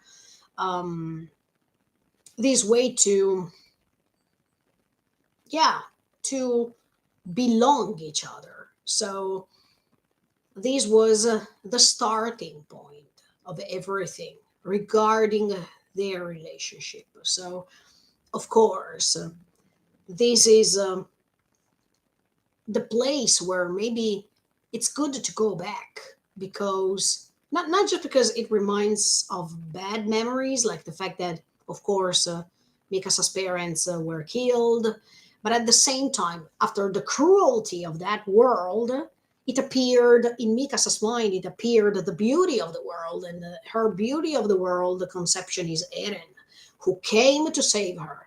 So as you can see, yeah, even the contrasts of colors of these key visual is amazing because you see that behind it's all dark, behind this house it's all dark, and in front of that house everything is shining. I mean, the sun is shining, and I think it's so meaningful because behind this house it's not just the dark, but you have even the forest, and we know how the forest and the myth or the concept of the forest was well remarked in this final season, while on the opposite side you where there's the door of the house, everything is shining. It's like as if after the forest we open the door and we go to the sun where the sun shines. That means now there's no more the forest. Now we can create something new, something based on great values, something that doesn't have anything to do with the forest anymore because we understood how to go out from that forest. And in fact, this house is immediately after the forest. It's like as if, fortunately, now we are out of the forest. We understood how to proceed in the right way. And all these violence, all these battles, or all these selfishness, all these revenge things are over because we moved on. And this is so amazing. I mean, even these mountains that are behind this house, that can symbolize even the hardship, the obstacles in order to reach that level, the torturous um, moments that they had to leave in order to reach this final goal. That is so great. I think that um, this key visual is so meaningful. Uh, this house, I don't know if this is the Mikasa's house of before, or this is Mikasa's house of the future, where she lives now. She wanted maybe to rebuild a house like that. She wanted to portray the place where everything started for her. The previous life was destroyed, but at the same time, a new life for her was born. So maybe she wanted to recreate the same peaceful area, or actually, that's her house, and she wanted to go back because she felt that over there she found death, but even love. And it's her place. It's where she finds herself alive, maybe. Um, but there is even this table that I don't remember in season one. There is this table with these benches in front of the house, and I don't remember that sincerely. So that's why I don't understand if Mikasa decided to go back and live there and try to live over there from Eren's death on, or she built a house that is similar to that one and she wanted just to remake it as that house. Is she living by herself or not? Of course, I don't know. But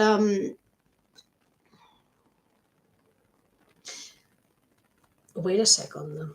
Because now I'm thinking, okay, if that's the place where Eren and Mikasa met,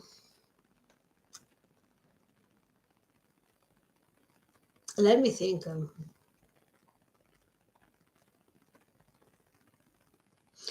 Because there is a black hole, let's call it like this, between, uh, I mean, those 3 years, season three part, at the end of season three, part two, and the beginning of part one of the final season. Now, there is this gap of 3 years in which we know that Eren was there until he decided, of course, to move to Liberio by himself. I mean, to go to Marley by himself. But in that period, in which they were all together, maybe, I mean, this place is regarding before Eren went to Liberio or after. I mean, after it means when Eren dies.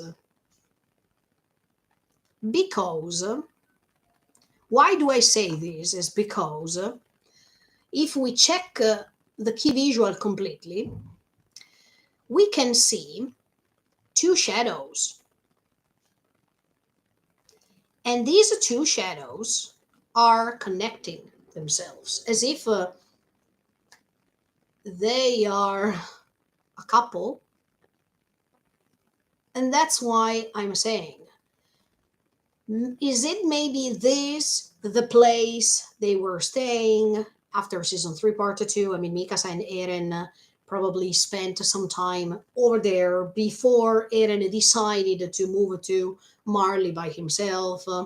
So in the meantime, actually, Paradise was fine because the Titans were no more there and they could live peacefully. And at the same time, um, they could create memories because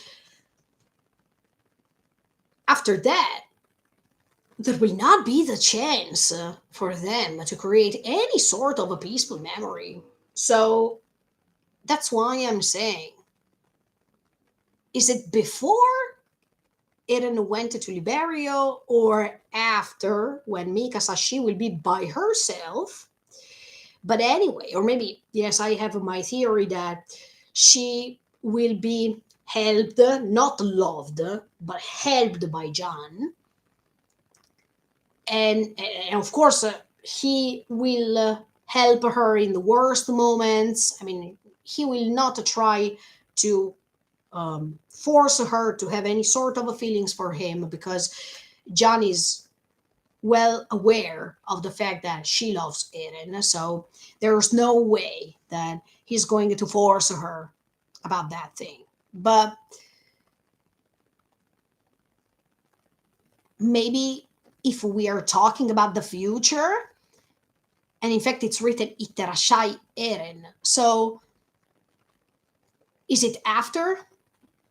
But even if it's after, it means that Eren is still there somehow because the shadow of her and of him, they are still together, even if he's gone.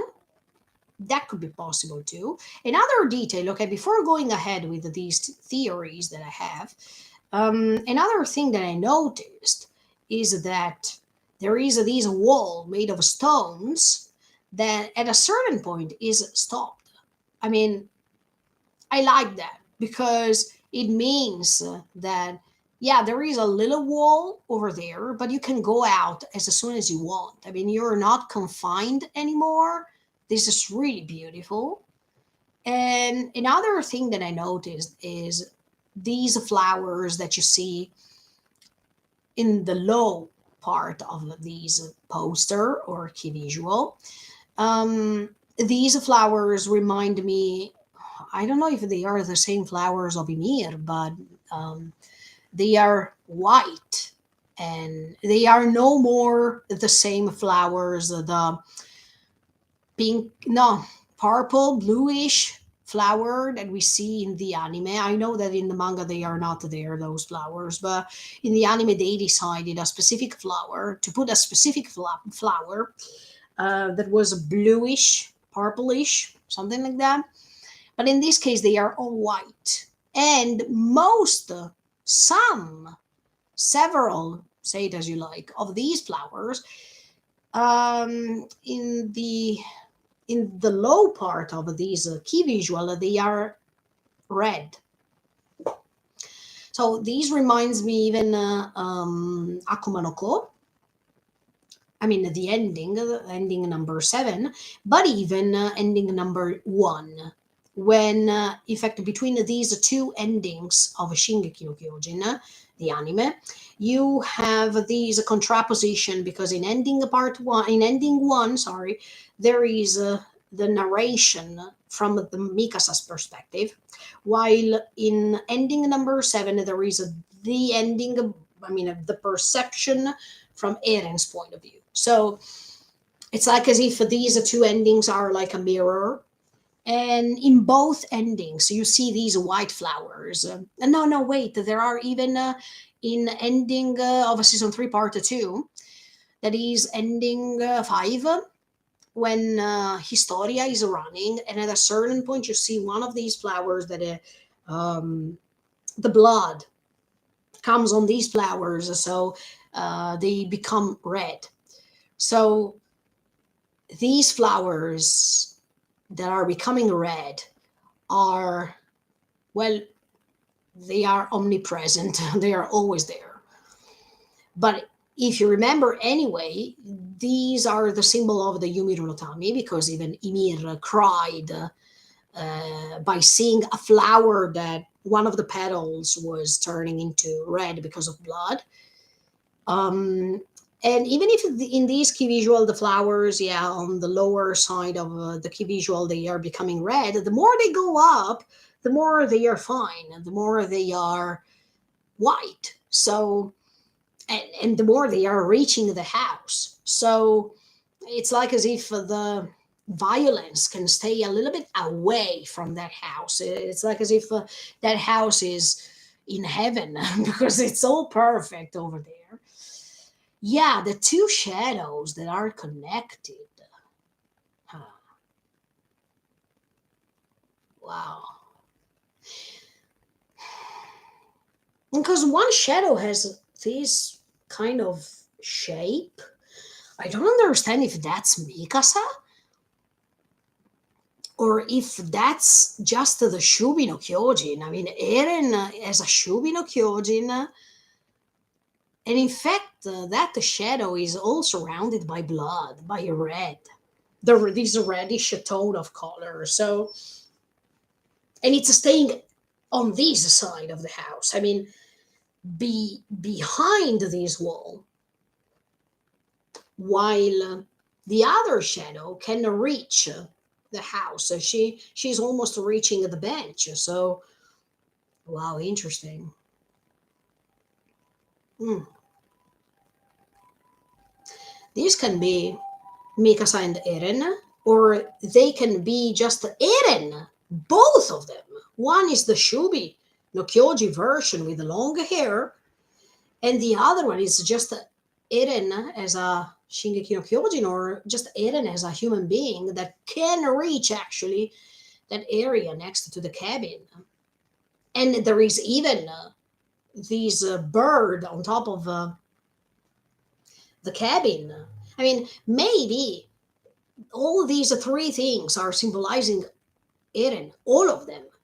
The Eren that is the violent one, the Shubi no Kyojin that is the one that wants to destroy everything, and then we have the other shadow that is Eren as a human being that wanted to reach that house once again. And then we have this bird that is the new representation of what Eren will be after his death. So even the fact that Terashai and I already explained these many times, talking about the meaning, the right translation that we should give to Iterashai Eren, because I mean, in Japanese, Iterashai Eren means see you later, but it's not just a see you later as a goodbye, but see you later, that means later you will be able to come back, right? It's like when you say itekimasu and you open the door of your house and you go out, and the other one who stays inside of the house says terashai, that means go go outside your house safely. I mean, be safe, be careful, or um, go out well. I don't know how to put it into English words, but it's like mm, ittekimasu, I'm going, and the other one itterashai, go safe. I mean, be safe when you go. Let's say, or I understood that you go. Let's say. I don't know how to translate it itterashai because it's not easy. It doesn't have a literal translation like sometimes it happens for some other words that you have exactly the translation. Iterashai is go. I know that you're going, so go. But go well. I mean, go and be safe when you go. Um, it means, but at the same, yes, you it's like as if you are well aware that he or she is going outside the house, but at the same time, you know that he or she is coming back too. I mean, it's not sayonara. Otherwise, you would have read sayonara Eren. No, it's iterashai. That means I know that you're going, but you'll come back. Um, and it's not a final goodbye. It's not that they don't meet again, let's say. So if it was a sayonara, it was something definite, because when you say sayonara, you don't meet again. But itterashai means you go out from the house, but I know that you will be back. So that's why I think that if Eren is represented as that bird on top of that house, it means that that bird will come back to me, to her somehow, or that bird um, is Eren protecting that house when he's gone, physically speaking?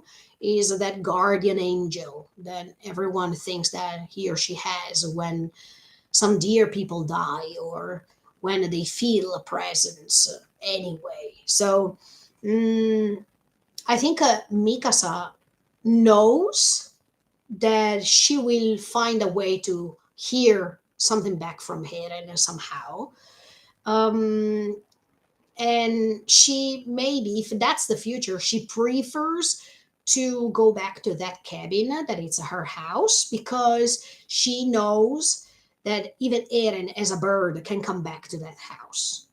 It's like their cocoon, it's like their place, it's like the place where everything started. So if she needs Eren to come back and find her, it's better to find her in a place where they both know, they spent time together, or when a place where something really important happened, something they both know, so they can both reconcile, they can both stay together. So that's why maybe Mikasa lives there from now on. We may, I hope that in this final part they will show us even after Eren's death. So I know that they will make the transposition of these 8 extra pages after the last chapter. So I really hope to see if what I said is correct. I mean, I want to see Mikasa after, to see how she is, to see how she handles these loss. That it's a partial loss, but anyway, Mikasa was used to see Eren every time she wanted. I mean, except for that gap in which she had to separate from Eren, and because Eren chose to go by himself. Um, but every time she's saying, please come back home. And that's why I'm saying that this home can be their home, the home where Mikasa spent her youth, but at the same time, the house where she was waiting Eren coming with Grisha. So even the way to expect that that he was coming to meet her again, or the way in which she was waiting, watching from the window if Eren was coming or not. I mean, all these hints that are telling you that that house is not just the house where her parents were murdered, but it was the perfect contraposition between cruel and beautiful, and at the same time the death and rebirth. So that's what will happen to Mikasa too. I mean, she will die inside because a part of hers will die. That means Eren, but at the same time there will be a new start, like a rebirth. So the Mikasa we knew before is gone, but the new Mikasa is born. So we will see the difference. I really hope to see her alive, safe, healthy, and that's what Eren wants. Actually, she wants her to be happy, to live longer and be happy. So um, I really hope that they will be together. I don't think. Come on, I don't think that that's Mikasa and John together after Eren's death. I don't think it's appropriate to put the shadows of Mikasa and John when it's written in Terashai Eren. And okay, there was the bird guard as a guard. Okay, that's why I said guardian angel, but it can be just a guard that is looking on top of them and see if everything is okay. Can you imagine Eren that is checking up? Don't touch me, because no, because come on, John, I'm going to to hit you. I mean, to see that guard that is on top of this house checking all the time. Uh, if Mikasa is okay, or if she's happy, or everyone is getting in touch with her. You never know. But yeah, this is really beautiful. I mean, this key visual, yeah. I wanted to talk to you about this key visual for such a long time, but yeah. But the fact that the sky is clean, it makes you understand that everything is okay now. I mean, that the worst is gone. And if you can see, if you enlarge a little bit in the forest, you can see that gray mist that is coming out from the forest. I don't know. Maybe, yeah, it's what I told you. That means um, the forest is something threatening you all the time. It's up to you if you want to be tempted by it, or if you can stay away from it. But the fact that this bird is on top, so it's a guard that tells you that Mikasa will never go back in the forest. She will not go inside that forest again. There are some clouds. Yeah, there are some clouds. It means that everything is not gone completely. That these clouds can hide other things, or they can't let you see clear, have a clear vision of what's right to do, because anyway, they are human beings living on earth. So as always, there is this temptation somehow that might come, or mm, nothing can confirm you after Eren's death that selfishness, revenge, the will to stay on top of others, all these scenes are gone. It's impossible that they are gone. But actually, maybe you can keep them away. Maybe people who have experienced that story of Mikasa and all the others know already that those clouds can stay in the background, because they know how to live their lives from now on. For all the others, we don't know, because all the other people who are coming later after might be tempted too. So that's why Ackerman and all the others who previously had that experience, they have the duty to spread that story, to help those new generations to push away those clouds and let their sky be clear and free. So, by having their own opinions based on what they have heard from the previous story, they can decide, they can choose, as the free will, as always, what to do. But I hope that they will be instructed by Gabi, by Falco, by all these new generations. Yes, unfortunately, I mean, from what I've seen last time, at the end of part three, we see another tree that I didn't see it before. Sincerely, I mean, I noticed that there is the tree where Ymir, of course, was tempted. I mean, she fell, unfortunately. See, if you're not careful to watch your steps, then you might fall into something that is bigger than you, and then the mess can start. But yeah, after that tree, then there is the other tree the tree of Eren. I call it the tree of Eren, so you understand what I mean. And then there is another tree at the end of these part three that I didn't see it before, and that's why I am afraid, sincerely, because those who already um, experienced that story, they know what they are going through. They know what happened, and they can stay away from these threatening, these temptation. But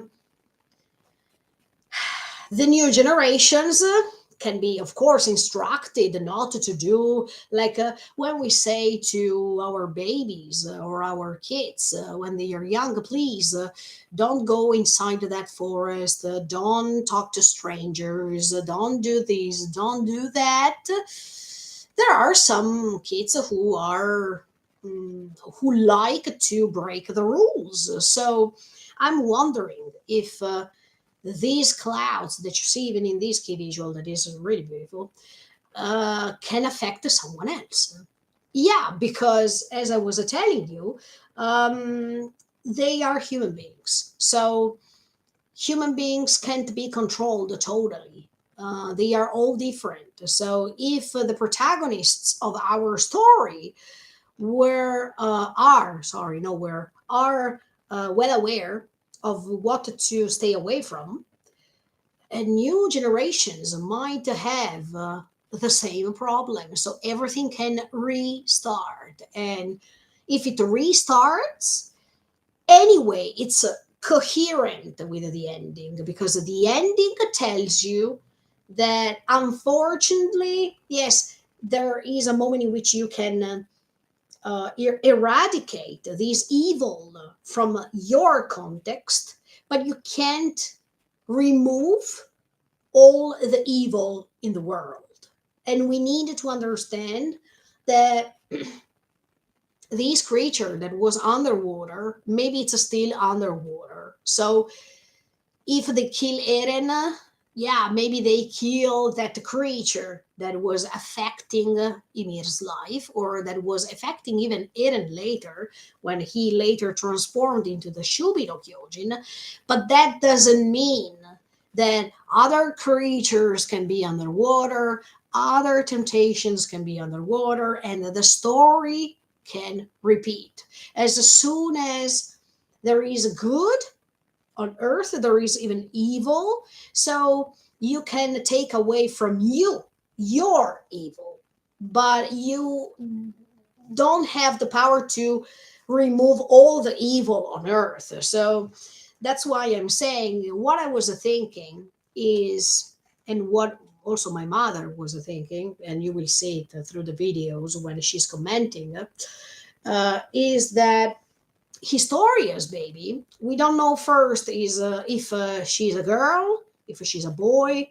But anyway, what we know is that Historia is pregnant, and Historia is a Yumiru no Tami, and Historia's boy or Historia's girl, if, but first of all, it would be nice if, no, it would not be nice, but it would be nice if she's a girl, if she's calling her Ymir. Can you imagine? Now, try to imagine this thing. Historia has a girl. Her name is Ymir, and one day she's falling inside a tree, and one day she's transforming because a creature is approaching her once again. Can you imagine? After 2,000 years to repeat the same thing again? A mess. A mess that I hope it's not happening, but it would be marvelous if it happens, because that makes you understand that the story can unfortunately repeat. And this is really actual. This is really, I mean, if we contextualize this thing to our story, to the real world, that's amazing, because the things are repeating. So um Isayama is great for these. But at the same time, if Historia is a boy, she doesn't have a girl, and maybe, listen to this, Historia is a boy, his name will be Eren, And Eren can approach a tree one day, and that the tree is causing him the same problem as it was caused to Ymir, and when he's approaching that creature, as much as for what happened for Ymir, he can become a titan, and maybe this titan has the power to go back in time and modify events or to influence some events that are happening in the past, so that. Eren from the future that was talking to Grisha, to Kruga, to was not Eren Yeager, but was Eren. I don't know the surname of the father of Historia's baby, but can you imagine? These two versions can be possible. And those two versions are really marvelous. In both cases, if they are happening, they explain you the story more than ever. So I really can't wait to see what's happening in these autumn. Of course, I will react to the entire episode. Of course, I will analyze it. So don't worry about that. But yeah, I am amazed by these key visual. Let me zoom it really quick one more time. Yeah, see, you see. But you see two dishes. Am I wrong? You see a teapot and two dishes. So yeah, see, that might be true what I told you before too. That means what if this is before Eren's departure to Marley?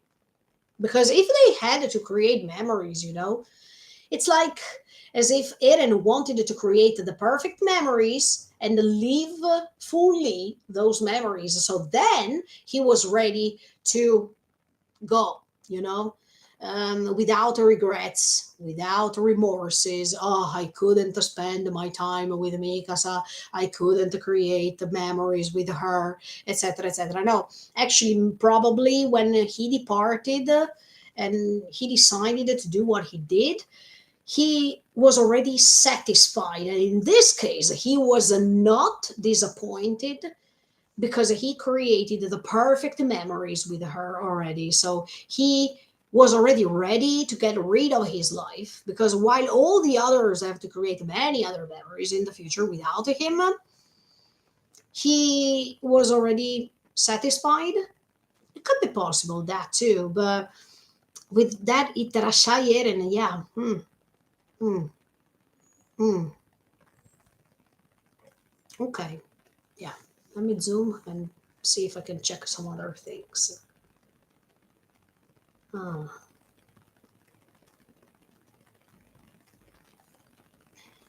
hmm.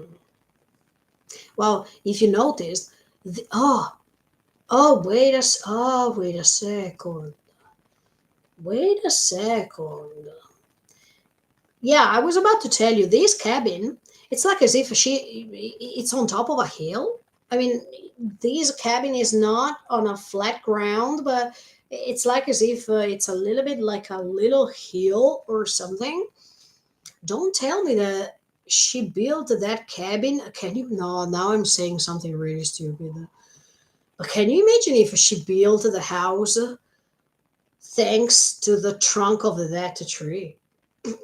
I mean, like, she made the logs, okay, from that tree, and she built a house over there. So instead of meeting Eren under that tree, she made that house so Eren will meet her over there, because that's where that house comes from. I mean, from that trunk. No, okay, this is something really stupid that I said now. And then maybe she made even the table with the two benches made from the same. No, I'm joking. But okay, but it's on top of a hill over there. Yeah, it's not flat. So, and if we heard what Armin said over there, that he was racing them on the hill where there was a that tree. Hmm. Hmm. Okay. It has even a chimney, so I mean, that house can can send the signal to the bird to when to come. Eren, I'm here, so you can come and visit with me. The bird can come now. Can you imagine? No, this is just hilarious. I mean, I'm just having fun now.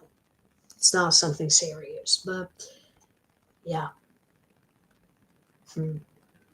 But these two arms of the two shadows are connected. So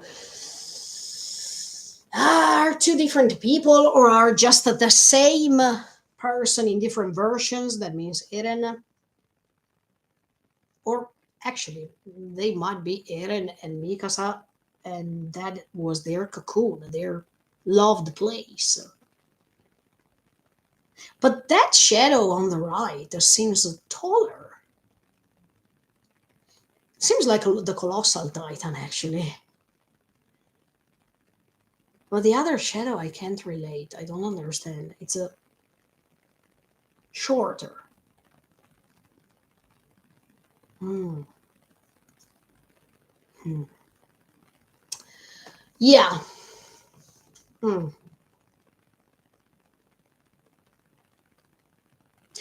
By the way, I think, yeah, before ending this live, I want to say, yeah, that this story helps you to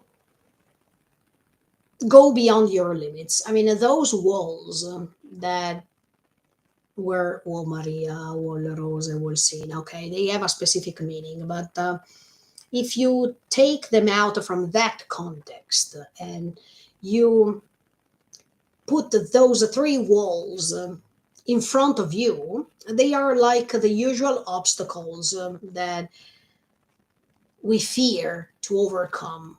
And the wheel, I mean, what I like about Eren is that it didn't matter the difficulty or the proportion of the difficulty, he wanted to go beyond. And even if that unknown over there was scary, was tremendous, was horrifying, was horrible, he he didn't lose the courage to go beyond these limits and go beyond his own fears to reach beyond those walls. The curiosity. Yes, I remember what Grisha said, responding to Carla, when Carla tried to refrain Eren from joining the Chosahedan, because of the risks, of course, that might have been death or uh, losing partners. I mean, the fear of losing. But Grisha was really awesome in that line when he said, look, you can't stop the curiosity of a people who wanted to know. And I agree with these. If we have some limits, we should feel curious about them. And even our external world, who knows if there are other unexplained things on this earth, something that we didn't explore yet, something that nobody reached already. We don't know because even our earth, I mean, our planet, has lots of mysteries. And many people are so curious to go beyond and try to explore and try to understand what's going on. This is marvelous. I think that with this story, Isayama was giving you not just the chance to explore the story itself and how it was, but even to give you a hint to keep going on feeling curious about where you live, keep asking you questions about where you live, because nothing is certain. And maybe one day you will notice a wall that is invisible. Maybe you don't see it, but there's a wall, or there are other walls on this planet that we didn't come across, or we didn't overcome them to explore, to understand if there is something else hidden. So, yeah, maybe we can also feel like Eren later when we discover that there were other things and we couldn't, and nobody told us about these things. and we can feel disappointed too. Can you imagine if you believe that humanity is just what we have heard so far, but later in the future, in the so many years after, we discover that there are other lands, unexplored lands, and we do you would you feel disappointed because maybe nobody told you, or um, yeah, I sometimes I put myself in Eren's position. If they are telling us that that's what it is, but then it's not what it is, would we feel disappointed? Um, I have that kind of curiosity. I am a person that if I was next to Armin that day when he showed me that book, I would have said, yes, let's go and explore. Let's go and see. Let's go and verify if what's written in this book is real. And if it's not, okay, maybe I would feel disappointed, but it depends on what we discover after. Okay, if after we discover lies, then we can feel disappointed. We are all like Eren in that case. And if they are not lies, but they are just new lands, new discoveries, we feel amazed because that's something we couldn't touch or we couldn't reach before. So, yeah, as you can see, this story is awesome because it can give you lots of ways of thinking and can give you different ways of thinking. It depends how you see things. It depends what are your limits that you want to overcome. It depends if it's something just actual because it's happening nowadays too in our real life. It depends how you see this story. So this story actually doesn't have just a reference for everyone, just doesn't have a way of thinking or a way to detect, a way to analyze this story. Everyone can detect something different.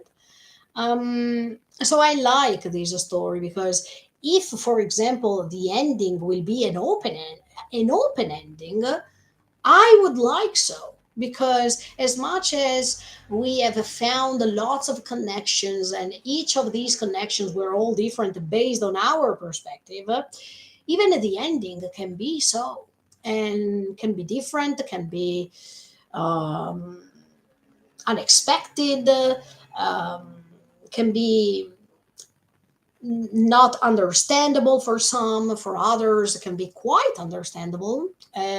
Some people can like it, some people cannot like it. So as you can see, we have different visions, but even this story had different visions that sometimes might be common, but some other times there are people who will never understand Eren's point of view. There are people, on the contrary, who will understand Eren's point of view. There are people who will never understand what some characters did, like Flock. Some other people who will agree with what Flock did. Some people who will understand what Erwin wanted to do. Some other people who disliked what Erwin did. So as you can see, it's up to us. It's up to how we see things. And that's why this is one of my favorite stories, or at least my favorite story, that I will keep analyzing even after it will finish. I will keep going ahead, trying to find different ways to explain this story because I'm curious. I'm like Armin and Eren. We're looking at that book. So I will keep going ahead. But for the moment, thank you so much for the support, guys. Thank you for joining me today. I will be back as soon as possible. Fingers crossed that everything will go as planned. So I will be sure to come back as soon as possible. I will keep going ahead doing what I've always done. So don't worry about that. I feel so sorry that you have to wait, but that's how it is. Today it was really hard for me to keep sitting here because yeah, my pavement is unstable, so I did my best. But once it will get repaired, I will be here. I will come back. So if you wish, you can please stay here and wait. I don't think it will last so long, but for sure, everything will be over when these part 4 will come back with the Shingeki no Kyojin. So Be sure to follow me. I will react to the entire episode. It will be pretty long, I guess, this time. Yeah, 1 hour and a half or something.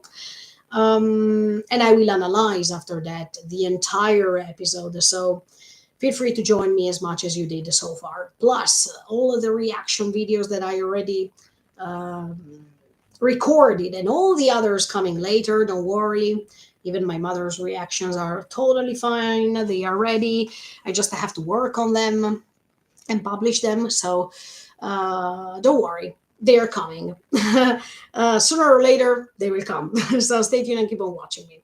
And when my mother will come back at the end of the year, we will finish the story with her too. She already finished part three, so she knows what's going on. Just wait a little bit more. Thank you so much for the support, guys. Thank you for joining me in this long, extremely long live streaming. Thank you, thank you, thank you. Bye. See you next time. See you as soon as possible. See you. Bye bye. Bye.